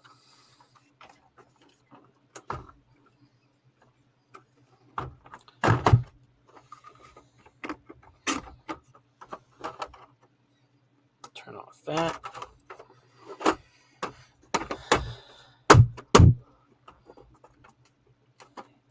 But it is a toy. Let's not get confused. It's Where just you a draw the very line? cool. Well, I mean, it's a scale toy. It's pretty scale accurate-ish as far as proportions. But it's nicer than most other toys, like, but it's also, it was like a $200 toy. So it's not really a regular toy anymore at that point, is it now? Being that expensive. It's a rich kid's toy. Yeah. But I really love the Aliens APC and the drop ships from Aliens. The drop ships are awesome. And Steve's there. There he goes. His little message there after the game went to distance. Nostromo Alien.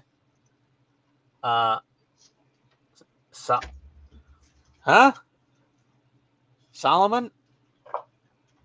Sulaco. I think he had a spell check error there on his phone when it said Solomon. Gotcha. Yeah, I thought it was Sulaco too. Yeah, it is Sulaco from Aliens. That is the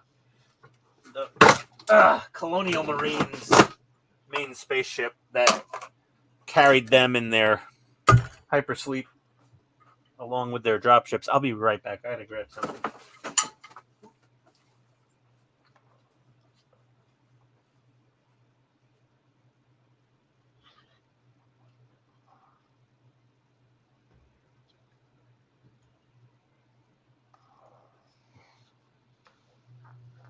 How's the dragon coming along there? So far, so good.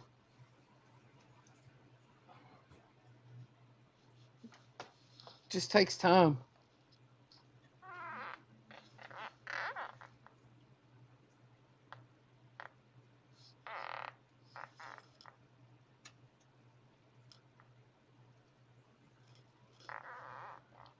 I think Ian gave up on the Enterprise.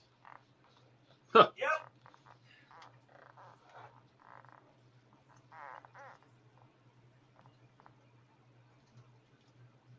All right. I did that. I fixed the glass. I don't know. Should we start building it? Or do I do that on Sunday? Up to you.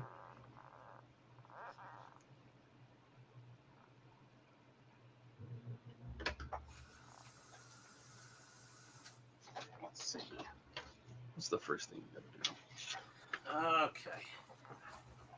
Yeah, I did give up on the Enterprise for the night. I'm trying to relax. I'm going on vacation tomorrow, so You got something else to work on? Or are you done? Well, then you should do No, something I've nice. actually I'm gonna pack this up and then I think I'm going to call it a night. Because we don't have to get up super early tomorrow. Thank God my wife didn't book us like some 8 a.m. flight out of Hartsfield Jackson, but I definitely don't want to be up until 2 a.m. Because if I'm on the stream with you guys until like midnight or 1, then that guarantees that I'm not going to bed until like 2 or 3 in the morning because I like Eric have to take some pharmaceutical assistance to go to bed. Not like he does, but I do have some sleep aids the doctor gave me to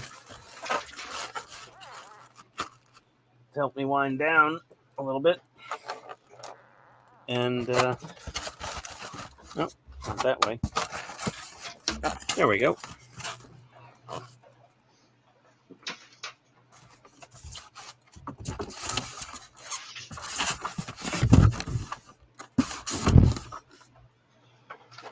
I did see that the next 2 packs of my Eleanor are on the way. Nice. So did you pick back up where you left off, Todd? Yeah. Yeah. What issue or stage or whatever? I think I was at 58. And how many are there total? Like 120? I think 110 actually. That's not too bad.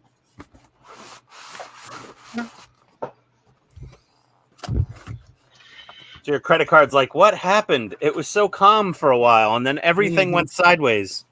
Indeed. Your bank's calling you like, please text back Y if this is you to confirm it's not fraud. Yeah. Yeah.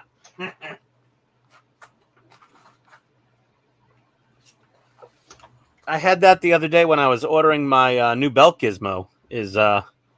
My credit card company was like, like the card kept getting declined. The way ordering these things is really difficult because the mob rushes his website when the pre-orders open, like Ticketmaster for like Taylor Swift concert tickets. So he did like a queue system like Ticketmaster does. And I got into the queue and I got to the point where I could place my order, and it gives you 5 minutes before it releases that item back to inventory for other people. And I was like, okay, place order, good, quick. And it was like, credit card declined. I'm like, what? And I ran it again. I retyped the number, and I'm like, yeah, that's got to be a mistake. It said decline. And then I got a text message from my bank, and it's like, oh, is this you? And I'm like, yes, it's me. And it's like, okay, wait a minute, and then try your card again. I was like, a minute? Too long. And I hit the button again, and it went through on the third try, and my order got placed. It was kind of wet and wild. The guy got a lot of backlash for how that system was. It was a little buggy. Because he went from just like whoever has the fastest F5 finger got the thing. Because like every run of these sold out within a minute or less, like seconds. They were gone. So this time he did that queue system with a waiting room, and everybody had to hang out and wait for like a half an hour in the waiting room, and then they get placed in line, and they were randomized like a lottery system. And he was trying to be fair because he can only make, he's got a day job. You know, I mean, how many of these per batch is he making? I don't know, 20, 50, not many. And no matter what he does, everybody screams at him and berates him on Facebook for not having enough and having a horrible website that's not fair to people with slower internet or something. And he tried his best to make it fair, and it still kind of went a little sideways on him. I think he's doing another run this weekend for the Ghostbusters 2 belt gizmo, based on the Bill Murray stunt prop from Ghostbusters 2. And it's but the Ghostbusters 2 one, I'm not a big fan of it. It's way oversimplified on the circuit board. Yeah, I could probably build that thing in an hour. It's super simple. I got to step outside to spray this, so I'll be stepping out for a second. There you go. Okay. Well,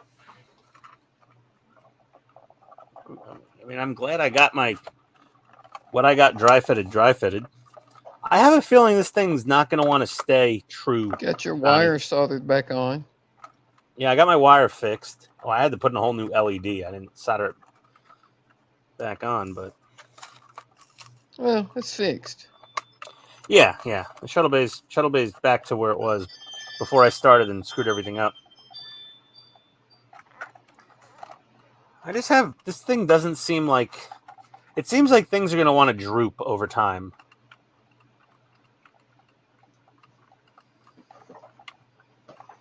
Has yours drooped, Donnie? The 350 scale? Yeah, your 350 refit. Has that thing drooped? I haven't finished it yet. What? I thought you were done. No, I told you that. Remember, I got the parts out and showed you what I had done. I forgot. I don't know. Yeah, nobody ever finishes this thing. It's like a handful of people a year finish it. I was working on it. I had the saucer almost ready to close up. and I had it up on top of my desk, and somehow it fell off the desk and shattered half the shit I had done back loose again, and I was like, oh, fuck it, I'll do it some other time. Yeah. Yeah, it's a frustrating kit. It's an emotional roller coaster building this thing. It's like you I don't know if question it's that bad, but no, but you really question yourself. Like, was this a good idea? Should I have done this? I'm not sure about that. I never really felt that bad about it, but Oh, I don't know. When it's done, I'll be happy, I guess. But yeesh.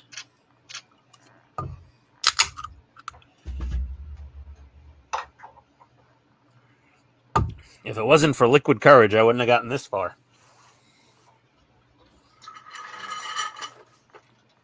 Trying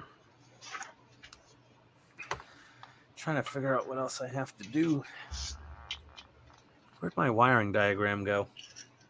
Oh, there it is.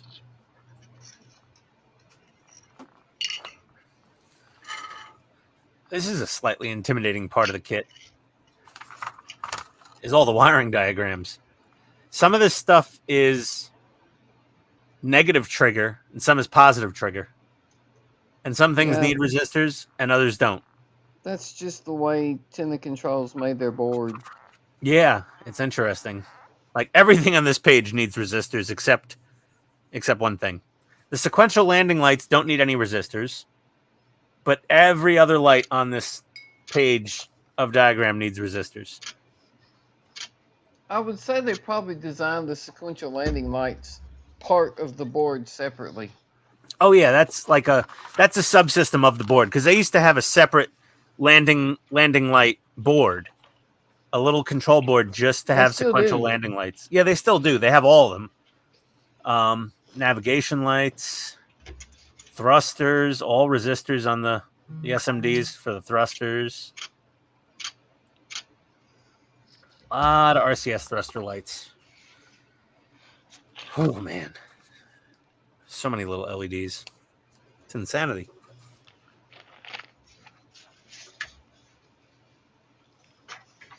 I was just going to do mine with Arduino.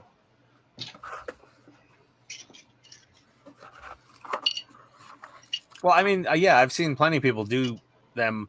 I think they used a couple people used at least 2 Arduinos to do theirs when they did a DIY. Mm-hmm.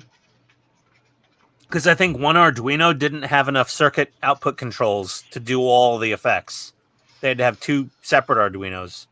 Well, what I was thinking about doing was using an Arduino for everything except the landing lights, and use a oh shit, what's it called? Sequencer? I forget what it. No, it's a little chip. You use the Arduino to program it, and then it can be triggered from the Arduino. Okay. I forget what it's called now. So it's like a daughter board type of thing almost. It's just a little chip. You have to put it on a board. It's okay. Shit, I can't remember what it's called now. I've got 5 of them over here in my little box. Your stash. Mm-hmm. All right. Well, I'm going to leave this dry fitted for when I do the next part of my build video, I guess. There's a guy on YouTube called Ostrich Longneck. You'll have to message me that one. Yeah, he tells how to program an Arduino to run everything on the refit. So you're using a main Arduino as a controller for other boards? No, using the Arduino to run everything except the landing lights in the shuttle bay, and it's ran off of a separate chip that's triggered from the Arduino. That makes sense, because the shuttle bay, it's 5 separate sequence circuits of lights, if not more, depending on how you're doing it. But basically, you put the program to run the lights in that other little chip, and then the Arduino goes, okay, start now.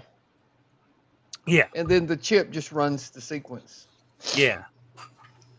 Yeah, World of Wayne did a little bit of Arduino coding how-to in some of his videos, I think. Actually, for the Enterprise, I think he did, because he's doing an Arduino for his Enterprise refit. Todd's the Arduino man in our group. Yeah, Todd is our Arduino guy. The Enterprise And our D. graphics designer. Yeah, he's definitely our graphics designer. Oh, we're gonna have Thank to you give again. him a raise. Todd, you get a 50% raise. Yeah, Do I? from 0 to 0. Yeah, well, Todd's technicalities, you know. handiwork is quite nice. No, you know, like Todd gets free drinks and dinners wherever he goes at this point when he's hanging out with any of us. Right? Yeah, that's basically his salary. The problem is that only happens once every so many years. Well, I mean, my wife really loves going to Scottsdale, Arizona, and the surrounding areas. So, I've never Well- been anywhere near Arizona. oh, it's really nice. I mean, I don't know if I'd want to live there in the summer. It's like an oven, Right? and there's a lot of scorpions. Some of my wife's family moved to outside of Phoenix. They're just east of Phoenix. And yeah, they go on like a little, if they want to do a barbecue in the backyard or they're hanging out at the fire pit, they got to go on like a little scorpion hunt, and they got to carry UV lights with them wherever they go. Because those little suckers, the scorpions are creepy. It's like that scene in Predator. Donnie, tell me you've watched Predator at least, and you saw the scorpion have. scene. You know the scorpion scene where you see it in like his like Predator vision. Yeah. But like scorpions glow in black light, like ultraviolet. They luminesce, they glow bright, so you can find them pretty easy. It's kind of like finding human bodily fluid stains at a Red Roof Inn with a UV light. they just glow bright. It's like you don't want to take one of these flashlights to a motel, but you need it in your backyard in Arizona.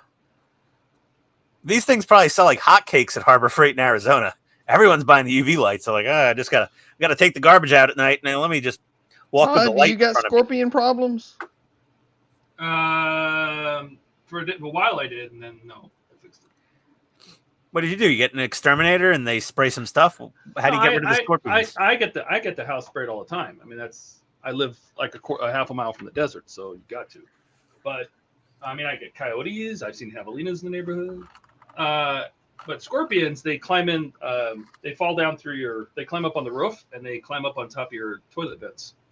So they Oh fall no! down. Yeah, so they fall down. That's how they get in, and they fall down through your ceiling fan and into your bathroom on your head. Oh no! So I had my exterminator last time it was here. He put screens inside of all my ceiling fans. Jesus. We had bees nest up in the attic once, and they were flying into my roommate's bathroom Oh my god! through the light in the ceiling. He had bees in his bathroom. That's a waking nightmare. I think that would still be better than finding one of those giant dinner plate sized spiders hanging out inside your toilet like they do in Australia. Oh god, no! Right? No, not Open cool. up your toilet and there's a spider the size of a dinner plate just kind of hanging out there. It's like, oh, nope, time to move. No, that's why they make those 9mm snake shot rounds.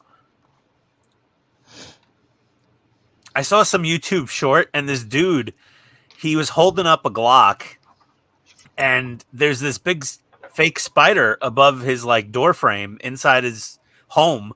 And I'm like, oh, it's a fake spider. I'm like, and this video is really just dragging on for a short. It was just him pointing a Glock at this fake spider on the wall. And I'm like, what kind of prank joke, stupid short?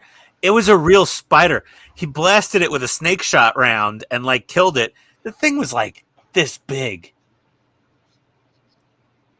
It was terrifying. Like, we get garden spiders here that are about that big. They're black and yellow striped. No bueno, man. I mean, Georgia, knock on wood, or my head. But Oh, I love those garden spiders, man. No, Go out we there don't. and throw a grasshopper in the web and watch them just pounce on it. I mean, we get a reasonably sized, well, they call them palmetto bugs to try to make them sound more southern, but it's cockroaches. You get a cockroach every now and then, or palmetto bug. I'm like, that's not a palmetto bug, dude. That's a freaking cockroach. We'll occasionally get a But we roof rat. call it this. Yeah, well, occasionally I'll catch a roof rat in the crawl space in the trap, which is kind of like bigger than a mouse, smaller than a New York City subway rat, but reasonably, it'll fill the hand. And a couple cockroaches and some ants. And, in the backyard, I'm sure there's a few snakes and things around, but yeah, I we don't don't know, have man. any. I got a pretty big hand. There's no giant spiders or scorpions or dinner plate sized friggin' arachnids and oh god, I mean, I see some bats in the neighborhood, but they eat mosquitoes, and they're doing so much development around here. We don't have bats anymore, so we go outside, you get like 18 mosquito bites after you're walking the dog for 3 minutes. Oh, we see bats here all the time. Well, that means you probably don't get as many mosquito bites as I do. No, actually, we don't have many mosquitoes. That's because you have a lot of bats. The bats eat all the mosquitoes. Yeah. When you don't have bats, then you get eaten alive by the mosquitoes. The bats just tend to scare the shit out of you sometimes. But Atlanta, we have some very predatory owls. Like, if you have a chihuahua, that thing's getting eaten by an owl if you don't keep an eye on it. We have falcons hanging out around here. Well, we got falcons. They don't win many games.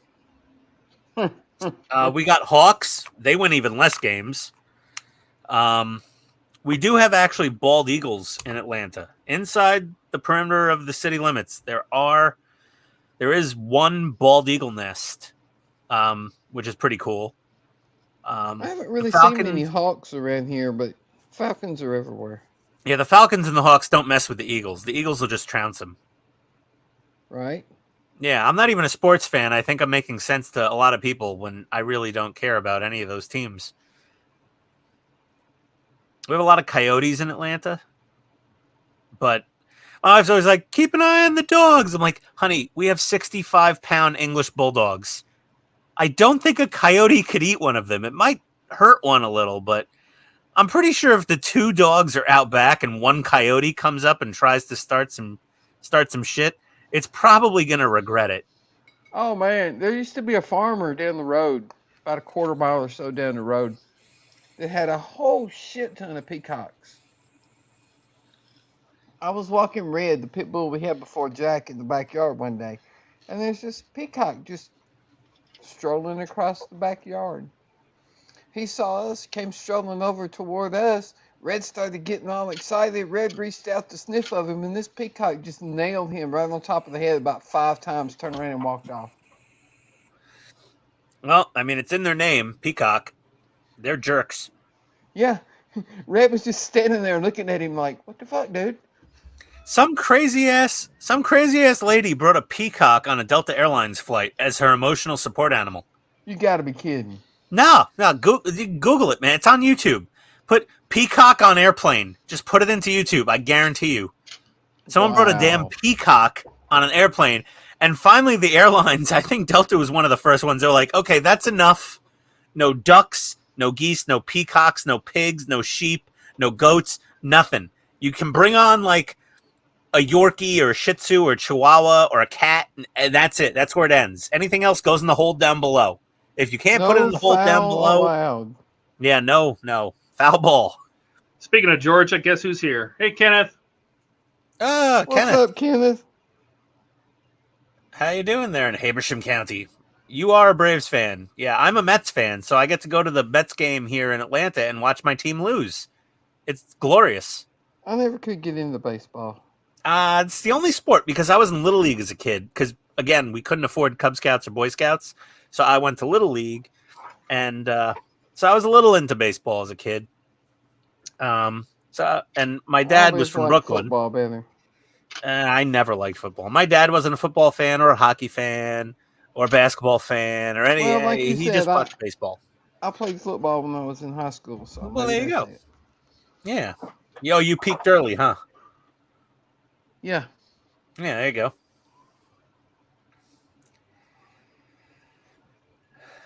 Kenneth, To me, okay. baseball is just always boring.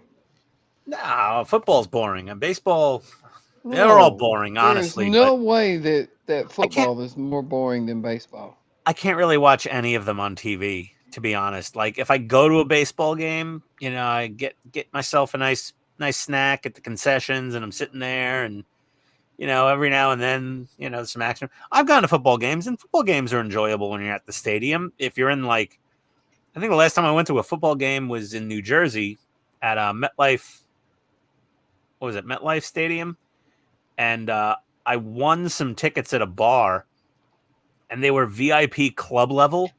So me and my buddy we were standing on the field on the 50-yard line, eating Sour Patch Kids, smoking hand-rolled cigars Nice. in the stadium. So that was a fun football game. And before that, I went to a game with somebody from work in Manhattan, and we had the Hess Oil Company luxury box. And we had a waiter and a bartender and catering. And if I had to go to a football game and just sit in the seat in the stands, I don't know if I could do it. I used to go when the Steelers and the Titans were in the same division. Okay. That meant the Steelers came to town twice a year. Yeah, I know the Steelers. One of my old bosses was a big Steelers fan. Kenneth, manufacturing job in Gainesville. Kenneth worked a long, hard week and earned his weekend, everybody. Then in the NFL's infinite wisdom, they moved the Steelers to a different division, and now they come to town once every blue moon. Oh, and they do interleague play or something like that? Right. Like exhibition games? Well, no, Hold on, Kenneth was in the Special Olympics?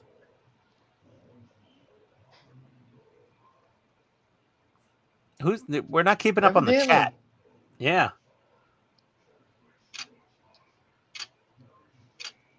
Interesting, Kenneth. Softball I couldn't figure out because they threw underhand. Yeah. It was so confusing to me.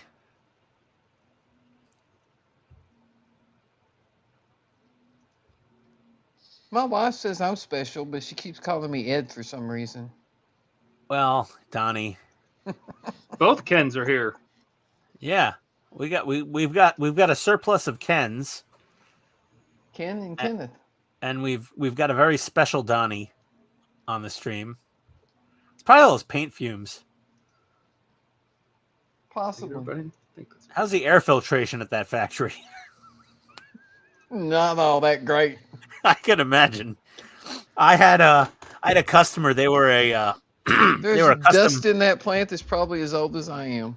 Yeah. I had a custom wire manufacturer, and they made wire for special purposes like airliner wiring harnesses and pacemakers and hearing aids and MRI machines. They made all the wire for that stuff. And the factory was super loud, and it was all metal dust. So all the computers they would just die every 6 months from short circuiting because all the dust was made out of conductive material. Right. But one end of the factory was the electroplating wing. You did not want to spend a lot of time in that electroplating wing. It was basically, I don't know, 200,000 gallons of acid of various forms just sloshing around in tanks. Right. Put gold and nickel and silver and people are working in there, and I'm like, you're going to die young. Things are going to go wrong with you. Things are going to fall off. You're not going to know why. And then you'll be like, it's like at work. I work in the prep booth, which is right before it goes into top coat. You got to inspect the unit, make sure there's nothing that's not going to paint good, and if it is, you got to sand it and shit like that. Yeah, after it comes out of the E-plate dip. Yeah, after it comes out of the E-coat dip. Yeah. Yeah. But you look at the fluorescent lights on the side of the line and shit, and there's just this thick layer of dust and shit on them, and you're like, man, can you imagine what the inside of our lungs probably look like now? Are you not wearing a mask? No. My uncle in Brooklyn died of mesothelioma because he was in demolition back in the 70s and 60s. Oh, and yeah, all they asbestos. Oh, man. Yeah, demolition in Brooklyn. I mean, they gave them a little like, Dude, Demolition Anywhere back then was just. yeah, you basically wrapped a T-shirt around your face and were like just smashing through lead and asbestos all day. That was not good. But yeah, I mean, did Donnie, were you impressed that I knew about the E-coat dip? All cars have eco dip now. Well, yeah, all cars do now, but they didn't always, because True. That's why they used to rust away. Yeah, exactly. But yeah, I've watched a lot of like how it's made episodes. A lot. I did too. I stopped watching them after I watched the McDonald's chicken nugget episode. That was a good one with I'm that never the one eating with, those again. No, was that the one with Grant Imahara from Mythbusters? Or was that I don't remember him being in that one, but he well, might have been. he did a video. Grant Imahara did a video in the Tyson Foods factory where they make the McDonald's chicken nuggets. And honestly, there was really nothing going into the meat besides white meat chicken. It's just that they mix it around so much that it emulsifies and it just kind of turns into this paste. Pink But slurry. But it goes in as literally just chunks of white meat chicken breast, and that's it. And they just mix it so much that it turns into a goo. Yep. But there was nothing else in there. It was a little cornstarch maybe, and that was it. McDonald's chicken nuggets are surprisingly all chicken other than the breading. I was impressed by that. I remember when they used to use beef lard in the Yeah. fry grease. And they had to stop doing it because everybody complained. Yeah, it's called tallow. Yeah, but it added a really good flavor, and they've never been able to replicate it. Yeah, Well, it did. And do you know who still fries in tallow? No. Buffalo Wild Wings. That's why their damn food tastes so good. Those potato wedges at Buffalo Wild Wings, they're fried in pure beef tallow fat. And Well, it's like, oh, you know why McDonald's fries taste so good? well, they're par fried at the factory. They're beef flavored. Yes. Well, they had to pull all the beef out of them. So now it's like artificial beef flavoring. They're still beef flavored though. Yeah, but that's what I mean. But they're not as good as when they actually used beef tallow. Right. They had to add a flavor to them to make up for it, but they're not as good. Well, yeah, because they would blanch them in hot water, and then they would par fry them at the factory in tallow. Then they would flash freeze them, send them to the restaurant. Then the restaurant can fry them in basically anything, but they already got the flavor. And yeah, the vegans, had a big conniption over it, and that was it. And they're still good fries, but they're not as good. Well, you know what amazes me is vegans can raise hell about something like that, and it gets fixed. But like Chick-fil-A fries all their stuff in peanut oil. Yeah. People who are allergic to peanuts raise hell about it. Well, we can't eat it because it's fried in peanut oil. Tough shit. Are people that have peanut allergies actually allergic to things fried in peanut oil? Yes. Well, then Because good for them. It's the oil that triggers the allergy. Good. Chick-fil-A is doing God's work and trying to thin out the herd of defective people. The peanut allergy people need to go. I'm sorry. I'm sick and tired of this. Why? I got on Southwest. I can't have my little honey roasted peanuts anymore from Southwest because there may be somebody on the plane with Don't start and get me in Bill Burr mode with the peanut allergy people. Okay? My daughter's allergic to peanuts. Listen, then don't. That's it. Sorry, you can't take her to Chick-fil-A. They don't care. Too bad. I You just adapt. think it's hilarious that vegans can get their way, but Don't worry, we'll get them back. First of all, if you think that every company is so altruistic that they're like, oh, this is absolutely 100% vegan, we promise. It's certified vegan. We didn't donate $17 million to all the senators in the U.S. This is totally vegan. Those vegans are eating meat, and they don't know it. And on top of that, a lot of those damn vegans have cats. They're all cat people. What are they feeding their cat? cats. What are they feeding those cats? They're feeding them damn cans of death. there's meat in that cat food. Cats are carnivores. They cannot eat a vegan or vegetable based diet. They If actually cats make don't get meat protein, they vegan will die. pet food. They do, and the cats that eat it last maybe 5 or 6 years. Oh, I have agree. I have a cat that's he's like 13, and we just feed him the shittiest Friskies and Whisker Lickins and Meow Mix and whatever the hell crap. And he's solid as a rock. But if we fed him vegan cat food, he would have died 10 years ago. I agree. You go on YouTube and you search Joe Rogan vegan cat, you're gonna die of laughter. It's so funny. I'll have to check that out. Yeah, Kenneth, hey, go search Joe Rogan vegan cat on YouTube.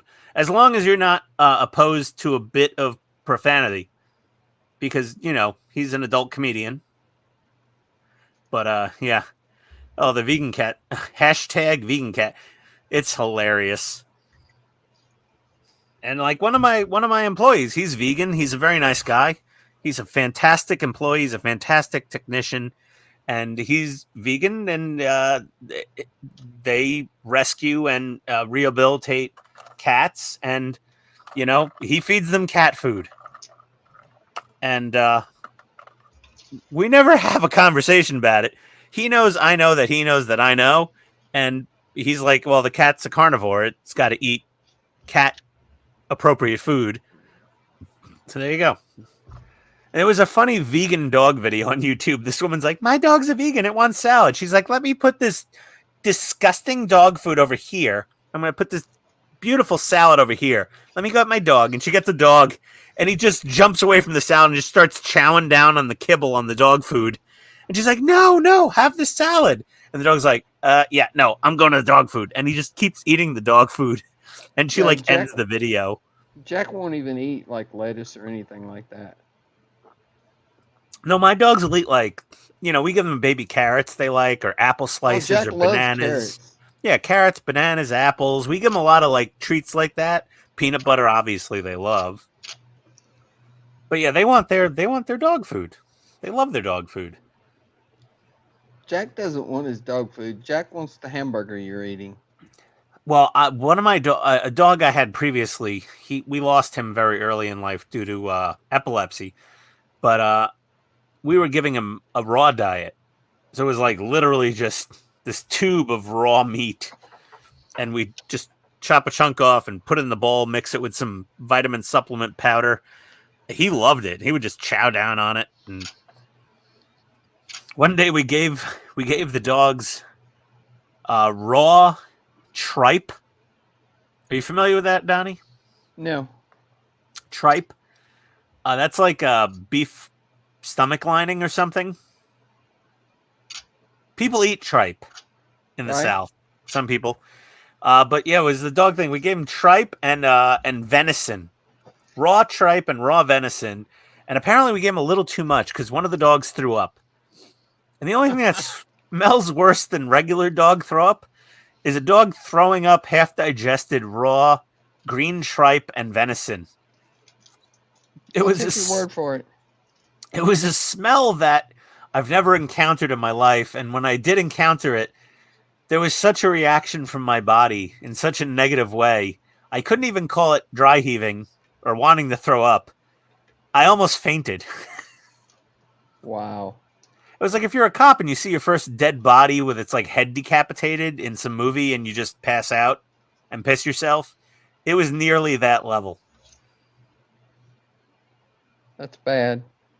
Yeah, it was pretty rough. But yeah, the raw food was good for him. You know, took away all his allergy problems and all that other stuff. Either way, it's 11:30, and I do think I need to wake up a little bit early in the morning. So I'm going to call it a night, everybody. Yeah, I've been talking enough. Too. Todd's just been sitting there listening to me flap my lips, working away on lifeboats. I got most of this side of the dragon done. Yeah. That is amazing, Donnie. Honestly, your paint skills are just ridiculous. Thank you. Are you doing that by hand or with an airbrush or what? By hand. 100%. Just all by hand. The whole thing? Yeah. Well, I sprayed the base coat of red on it. Okay, yeah, the base coat. Yeah, that's impressive.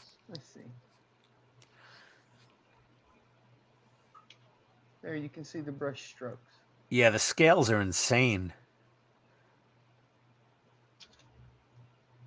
Thanks, Ken. Thanks, Kenneth. Donnie is a master painter. Master Bader. There, I do can like always fishing. count on you, Todd. Yeah, he does have. He probably makes his own lures, Todd. And no matter how many of those life rafts you make, Todd, Leonardo DiCaprio is still gonna die. It's a true story. Yeah. I've been listening to a book called The Shattered Sword. It's talking about Midway, the Battle of Midway. Okay. Yeah. And the Titanic started sinking, and everybody got off pretty much and jumped into the water. But some of those Japanese carriers that got bombed, those people literally cooked inside the ship because they were trapped by the fire and couldn't get out. Well, and the ones that did get out in the Pacific would get eaten by sharks. Most of the ones that got out got rescued by the battleships and cruisers that were with them. Yeah, but if they But- didn't, they got surrounded by sharks and eaten. A lot of people that had to jump ship in the Pacific.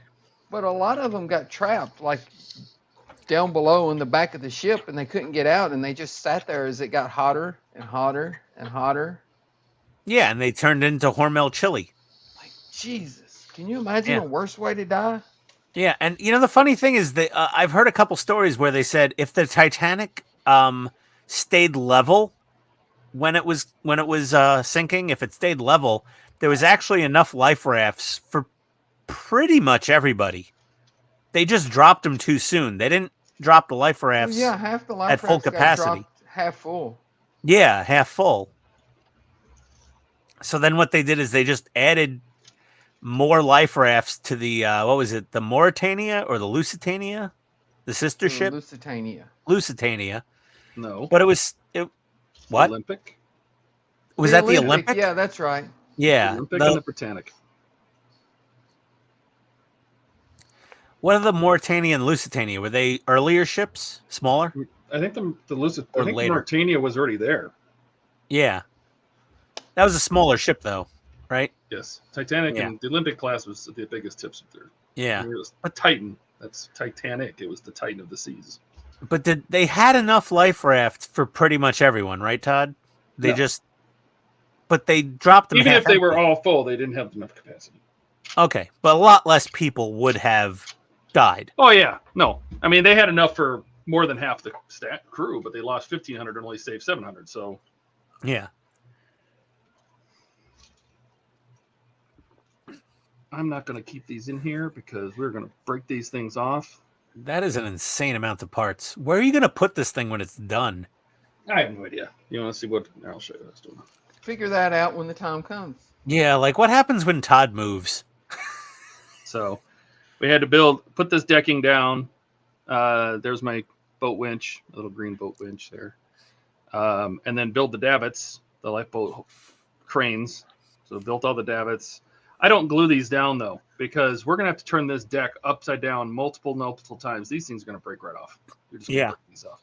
So Yeah, the I didn't pins are glue gonna these go. down, right? So I just put them in place to take a picture, but I don't glue these down. I can always put them in later. So I just take them out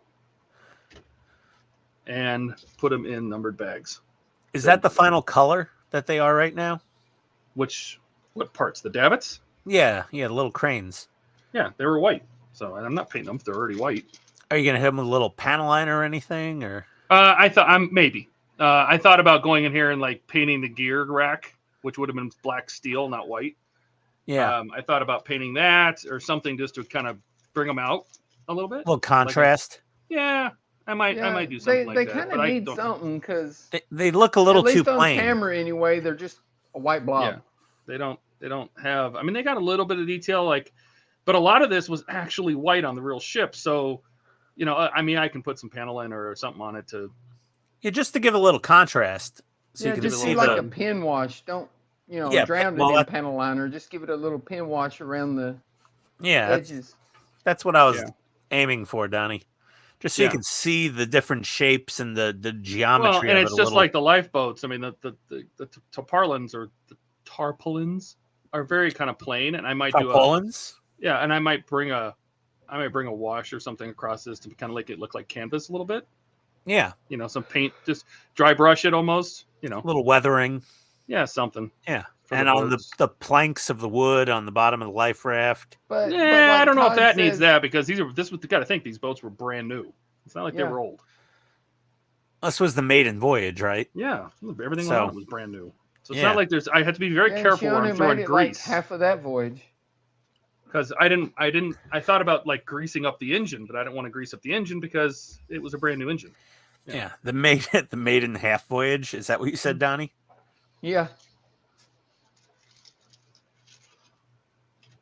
So, but that's good because that gets me through stage 45. There you go. We got to do the exact same thing on the other side, if, not tonight. In the next episode. If anyone here is building the Titanic or thinking about it, go to what is it? mypartworks.com. mypartwork.com or mypartworks.com. Partworks. Yeah, mypartworks.com, and Todd's got basically all the builds. Pretty much, I think everything you could get living in America, just about, right? No, not everything. There's still a bit that still needs to. I'd say but not all. A large majority. Let's put it that way. Okay, we can go with that. A large majority, more than 50% by far. Because all Todd does is eat funny Chinese takeout, work, and build partworks, and take pictures for his website and build fantastic tutorials. You know, another thing I was thinking about doing, I'll show you. Right here on the sides of the boat decks. Let's see if I can get it to focus in the center. You see the little lamp? Okay. Yep. There's a deck lamp there and there and there. Why don't we just big Todd? We can do that. We could do. Come on, Donnie. There you go. So I don't know if you can see. Oh yeah, those little deck lamps. Yeah. Yeah. So the deck lamps I thought about drilling those out. Fiber optic.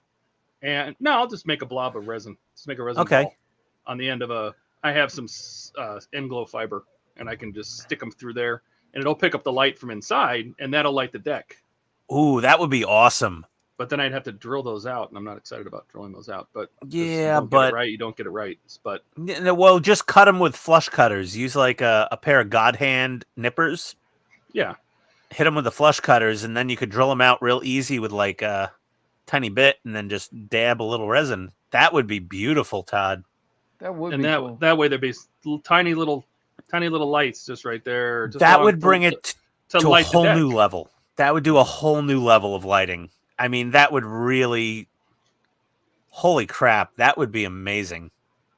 So I thought that would be, because that would throw some light out here on the deck. I mean, the windows are going to do it already, but since the lights existed on the real ship, why not? It's not that much work. I mean, drilling a few holes and putting a couple dabs of resin, you're not even wiring any new lights. It's kind of like, it's very passive lighting. You don't have to actively light all those little ports. Yeah, no, I don't. No, I have some side glow fiber I used for the beacon lights on the Enterprise, and not side glow, end glow, but it's fairly thick. I'm gonna have to look to see how thick it is to see if I drill this. I don't want to make these holes any bigger than these lamps, but but do your resin. But I can get some. I can basically just put a blob of, and I would take resin and mix it with white paint. Yeah, and that would be it would look just like these little balls, except they would light up. If you don't have the right size, you could go to the fiber optic store and get enough to do all that for like $2. Oh, I know. Yeah, no, I could get it. I just have to I want to measure these and get some. And I don't really need fiber. I mean, if I just drill a hole through it, put a ball there, it'll pick up the light. There's gonna be plenty of light bouncing around in there. I would totally do that. Yeah, I would too. That would be pretty epic.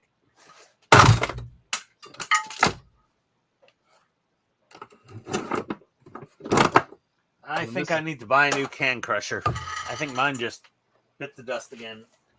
This is the lid that sits there. So here's another thing I want to do. This is it's a half roof. So basically on the first class lounge, which is right here, turn this so you can see. On the first class lounge, which is this part of the ship. This is the roof. Now the roof was only basically they took the first class around and raised the roof like 1.5 feet or something, right? So this is like a low ceiling roof that sits here. You know, I've already painted the inside black and silver, and it has these little windows. I don't know if you can see them, but these little windows were like half moon. They were basically arches, like little half arch, you know, crescents, and it was all stained glass. And I think what I'm going to do is I am going to put strips of plastic in here. I'm probably going to use like plastic from one of my models, like blister pack plastic or something, to line these so they have glass, and then sand the back of it so they're frosted. But then go in here with different colors of like pen and make them look like they have different colors in there. I thought about doing that, so it look kind of like stained glass, you know. Yeah. Then maybe a little blob of resin over the top. Yeah, because we're definitely not gonna put frames on those. Yeah, I don't know if I want to fill them in with resin or not. I'm gonna use like Coke bottle or blister packs, which of course I threw away all of my blister packs, but I have more to create glass behind it. But I'm gonna just take that. I'm gonna take that plastic, and before I glue it in, I'm gonna put like little, just give it different kinds of like really fine pens and just paint just random colors. Yeah. Steve says he could laser cut a real thin strip of acrylic and you could edge light those lights. Is he talking about the port lights? Yeah. You talking about the deck lights? Yeah. And the other thing about these deck lights too is that they would have had a guard, a metal shield face on this side of each light to protect the light from going up towards the bridge. So they would have had like a shade on each one, and I don't know how I would do that other than painting one side of it white or something. I would just paint it, yeah. Yeah. Paint it black so it would light block half of it, and then paint it white. Right. Yeah, put on your nerd binoculars or your dick faces or whatever they're called. Those, you know, I'm not on camera. I was going to say, put on your little magnifying headpiece and, just dab a white paint. Yeah, it'd be interesting if we could do that, like what Steve's thinking. Now I'm thinking, if I drill these out and I knew what size hole this was and how thick this needs to be because it has to go through the plastic and through the acrylic windows on the inside, and then it had just like a cube, so it was basically a cube with a pin sticking off of it with a rounded end, and then you could just glue those in from behind and literally have a bulb sticking out of each one, and then the block inside would catch all the light and light it. Yeah, that would be pretty cool. But I don't, that seems like it would take some testing and work. But I honestly liked your first plan of just drilling them out and putting a dab of resin in there. Yeah, with a little short nub of fiber optic. Let me find my hang on, my fiber's right here. Hang on. Oh, we've got his gears turning, everybody. That's what I did for all the marker lights on the Katinga when I built the Katinga. Oh, you drilled them out and filled them with resin, or put fiber optic? A little piece of fiber optic in there, and then just a drop of resin on the outside to make a dome. So this is 1 millimeter fiber, and it's the same exact size as those lights. There you go. You just need a 1 millimeter drill bit, which I'm sure you have. Oh yeah, for sure. Yeah, I think I have a 1 millimeter drill bit somewhere. Yeah, that would work good. These are a little smaller. I might want to do a little smaller so I can make I think like a 0.8 would work better. Because this is just PMA. This is just plastic. Yeah. If I get a wheel of this in 0.8, I think I'm going to try to find some 0.8. Then the ball can be bigger than the plastic, and the ball will match the size of these lights. That would look kind of cool. I think it would.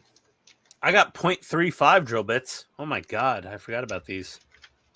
Oof, those are tiny. I've already broken 3 of them. Forgot what I bought these for.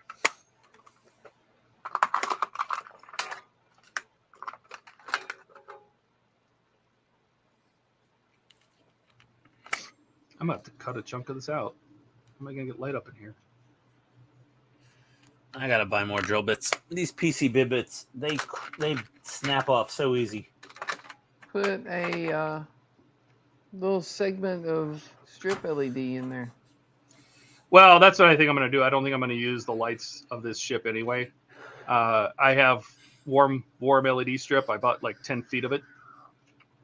That silicone, that flexible silicone, and I'm probably going to run that through the whole ship, and then put a MOSFET on it so I can dim it.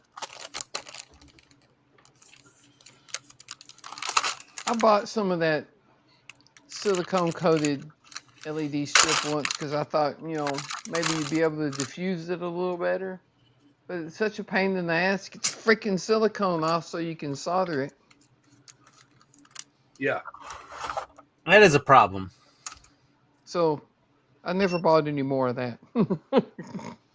Well, and it's rough too because like on the Enterprise, that strip I added of the flexible, the LED, the flexible LED around the edge.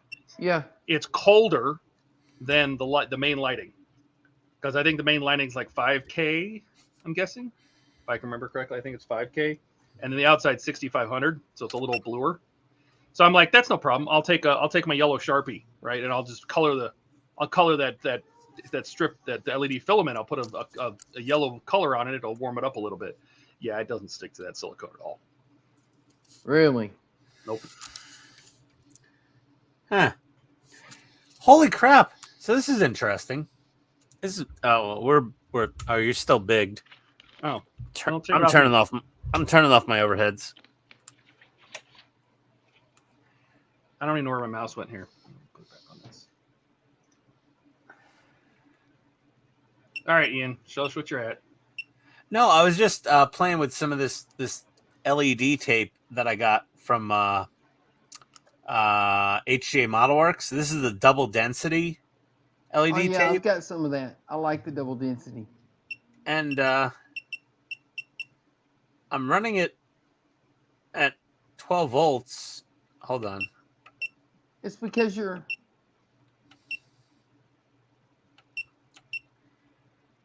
it says I'm only running a half an amp for this entire 5-meter roll. Is that normal? Does that sound right? How many amps are you giving it? Let's see. I'm going to put her at 12 volts exactly.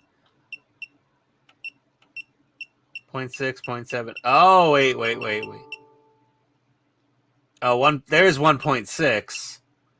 It only take what it's going to take. But yeah, if you have it limited, I mean, the power supply is going to limit it. So if you want to, you can crank the amps up as high as you want to. It won't well, blow the LEDs. You can set them to 0 and it'll pull what it needs to pull. But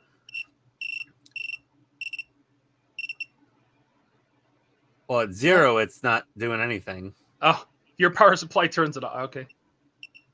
So yeah, crank it up past what it needs. It's only going to pull what it needs. Yeah, it's like I got here 1 amp. Yeah, it's not after I go to 2 amps. That's it for 5 meters of it. It's not getting any brighter. Well, and eventually it'll stop. It'll say even though you haven't set it to, if you let go and let it go back to normal, your power supply, it should tell you it's drawing an amp or an amp and a half. Now, let's see here. 11.49 volts at 1.5 amps. Even though I set it to 12. Okay, that's weird. I don't know. I've got the NANCAD programmable DC power supply. It reverts. I set it to 12. It goes 11.5 volts, 1.5 amps. And if I go down in the amps, this is weird. I was just concerned because I have a 2 amp 12 volt power supply for this. And I was just worried I wouldn't have enough amps for all these lights I'm adding. But I mean, honestly, if I could run 5 meters of double density LED strip on 1 amp. 2 amps. This is 1 amp right now. I'm running the whole damn thing. Yeah, but it was brighter when you cranked it up more. Well, that's at 1 amp. Here's 2. See how much brighter it got? Here's 3. Here's 2. Yeah, no difference. 3, 2. I smell a little ozone at 3. It shouldn't matter because, like Ted said, it's only going to pull what it needs. That's right. 0, 1. You can fry it with the voltage, but you can't really fry it with the amperage. You cannot fry it with amps.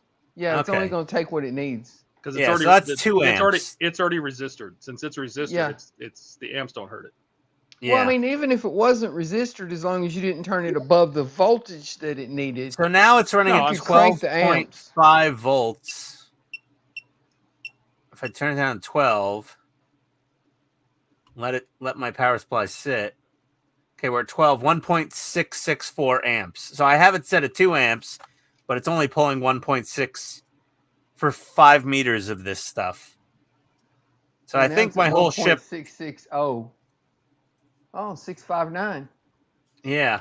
Well, the camera can't keep up with the refresh rate of the screen. 1.657, yeah. That's not bad. Oh, this gets a little more flexible when you're running it. Warms up just a tad, I guess. Not much. Really barely any heat coming off these things. Yeah. Because I gotta heat up, It says you know. Volts times 12 amps volts is at watts. 2 amps is 24 watts. Yep. And that's plenty. You're both better electrical engineers than I am, that's for sure. 24 I'm watts just of light is reading a what ton. Steve said.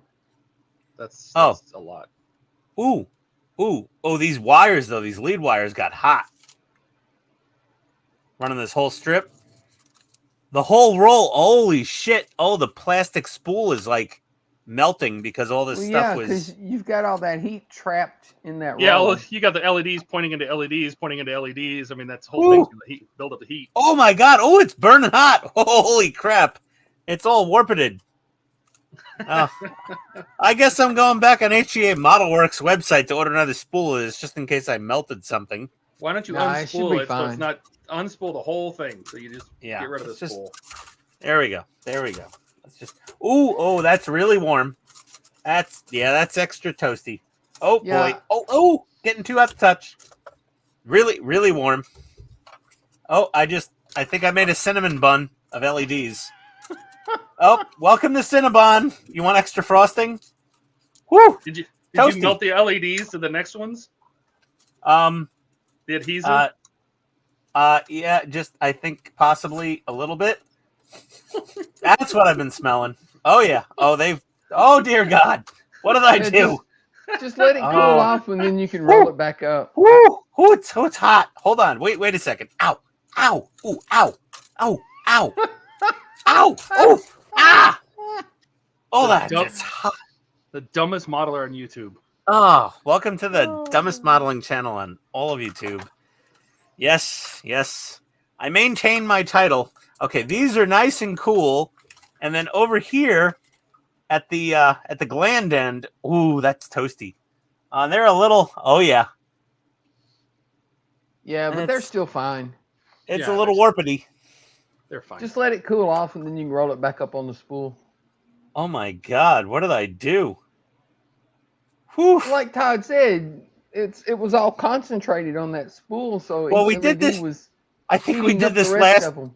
We did this last week. I took like a strip of like 6 or 8 of these, and I like just ran them up to like 1,000,000, like 30 volts. We did like an homage to Eric, Yeah. and they started smoking. And they still work, though. Yeah. These things are pretty tough little suckers, aren't they? It's probably the resistors that were smoking.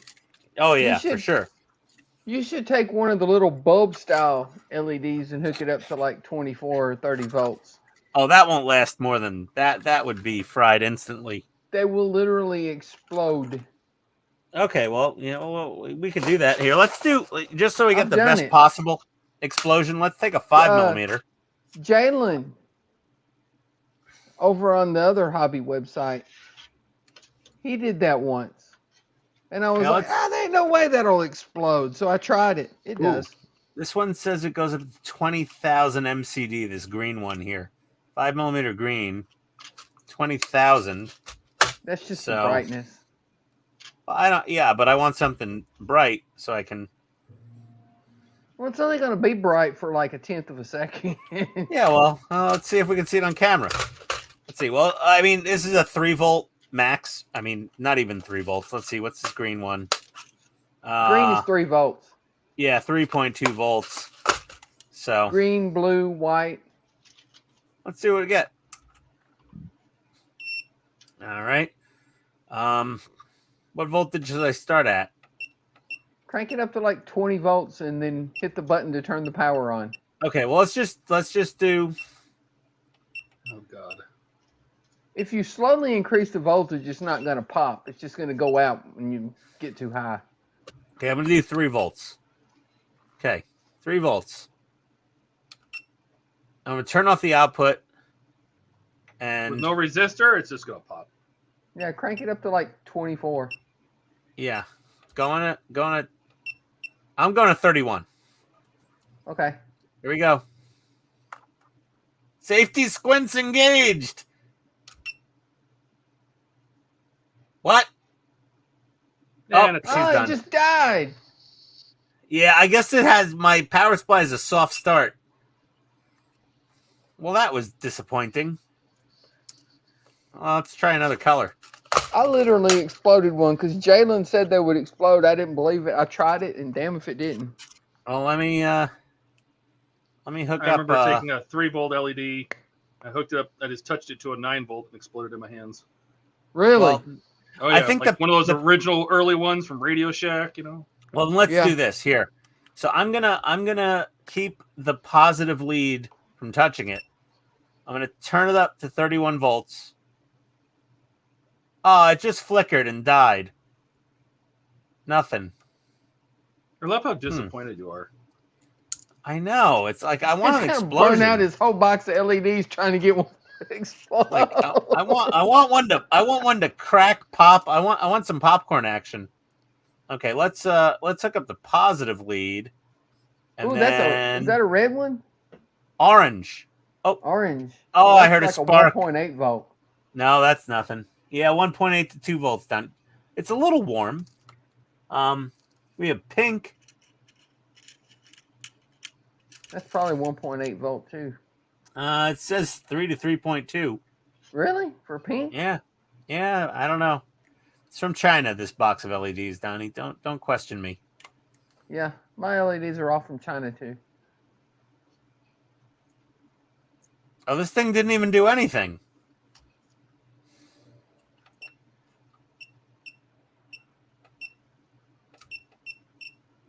Okay, let me just go to 3 volts and try a pink one. Here we go. Let's try another. I don't know why I would pink. Really? Pink? We'll try it. Oh, Let's see Buck is proud of his pink LEDs. Oh, it's not pink. Purple. That's like lavender. Yeah, that's more purple Oh, than pink. Yeah, I just turned it up from 3 to 13, and they just go out. This is not exciting. Okay, that's it. No more power supply. Let me get a 9-volt battery. Maybe Energizer Max. What'd you have the amperage set on? I don't know, like 1. Okay. Let's see what we get here. I don't want to hold this. Let me grab my wire strippers.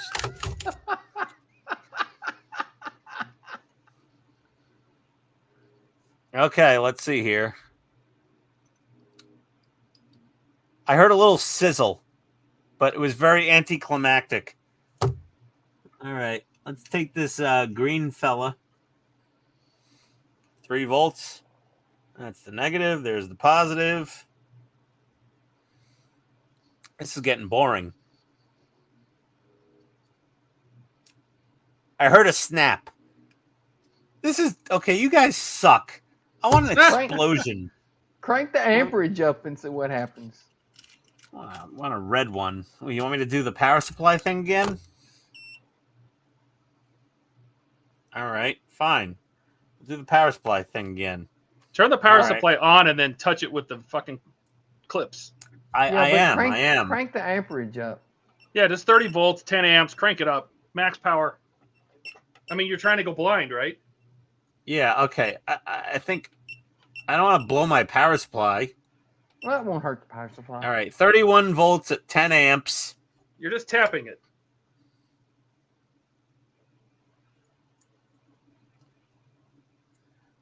Nothing. Okay. Let's try another one. Yellow? That should work.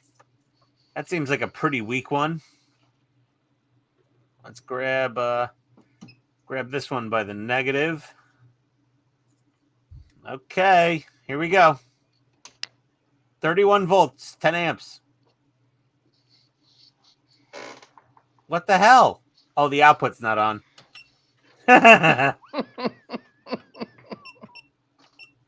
There we go.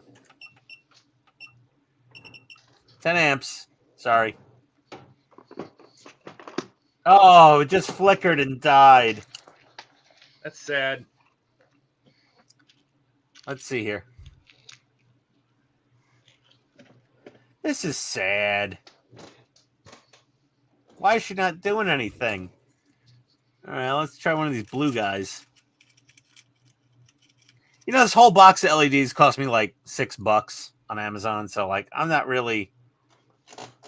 It's not that big of a deal. I'm just trying not to touch these leads together to my flash because I'm running 31 volts. You'll feel Why it. is? Huh? You'll feel it. I'm sure I will. Steve says, after the last stream, you missed me blowing up a motor controller with the chair. I had smoke and everything. Put 25 volts through the 5-volt regulator on the board. Forgot to pull the bypass jumper. Excellent. This sucks. Maybe it's my power supply is just like too politically correct to do this kind of thing. Steve, how come you didn't do that on the stream? Why'd you wait until after the stream to do that?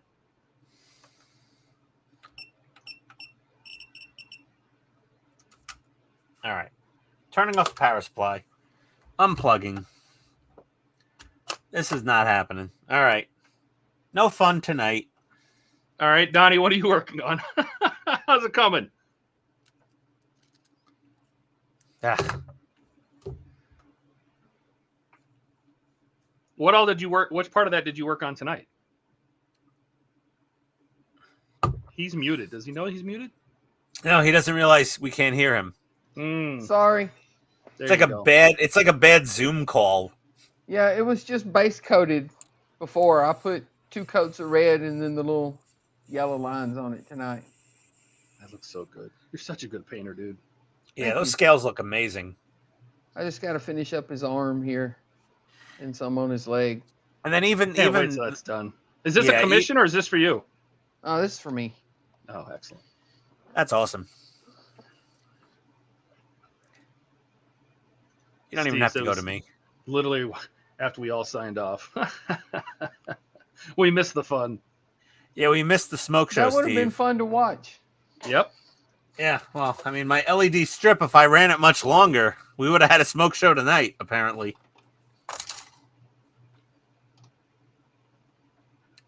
All right, well, that's it for me. I will, I'm going to go see if I can scrounge up some 0.8 fiber. Maybe I'll play with this on Sunday. I don't think I can reuse this reel for anything. I think I have some, Todd. Would you like me to email you some? Yeah, email me the fiber, will you? Okay. Email him some fiber.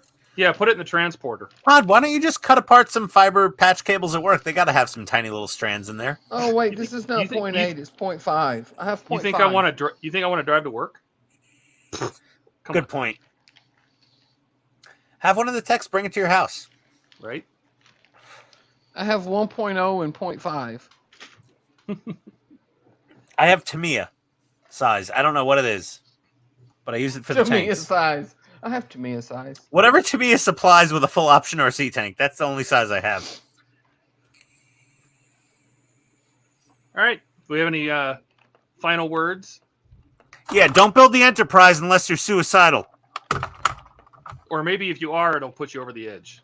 Yeah, or if you really want to end it, this will give you your final motivation. That thing's a beast, and every single person I've seen build it is just it's endless work.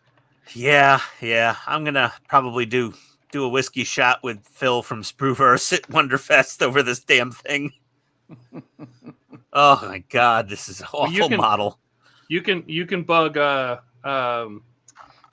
what's his name from Trekworks? He'll be there. Boyd will be there.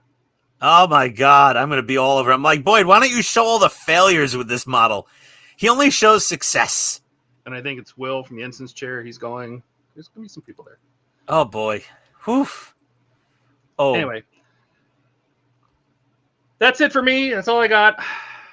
I got all my paintwork done. Started to assemble. I'll do this side on Sunday, and maybe if I can get the fiber, we'll try the little side lights, and then If I see Will Wheaton at Wonderfest, I'm going to say Wheaton. Yeah, Wheaton. cool whip. Wheaton. Will Wheaton. Yes, cool whip. Yeah, Rex Sternbach will be there. Awesome. Yeah, he'll be there. Hope I don't offend everybody. He's got a booth. Only the people you talk to. Yeah, really. Only the people that I interact with. For some reason, Andy liked me, but I didn't talk to him that much. It was only about 10 minutes I was in the shop. I didn't have enough time to piss him off. He even let me be a moderator on his Facebook group. By the way, if you're from Poland and you've just joined Mediocre Modelers, walk carefully. We just had 40 of you bomb us with memberships in 1 hour. I'm worried it's kind of a spam thing. But Andy Surely approved not. everybody That from never Japan, happens. apparently. Yeah, Andy blanket approved like a whole bunch of members into Mediocre Modelers. Might get wet, wild, and woolly in there, but either way. Thank you, everybody. I'll see you next week, maybe, if I'm alive after vacation. Excellent. We should be back on Sunday at 4 p.m. Eastern. Is usually when we try to do our Sunday stream. So thanks for everybody for coming. We appreciate it. It's fun to interact, and we just sit here and build and bullshit. So it's all good times. Mostly bullshitting Anyway. for me tonight. Right? Yeah. What did you actually get done except trying to blow stuff up? Well, I dry fitted my entire lower hull. Yeah. And it actually kind of fits. Excellent. Sort of. You're in the sales of crooked. Yeah, I know. All right, Thanks, everybody Donnie. wave. Everybody wave. Bye, guys. Thank you, everybody. Good night, everybody. Oh, he's bleeding. No.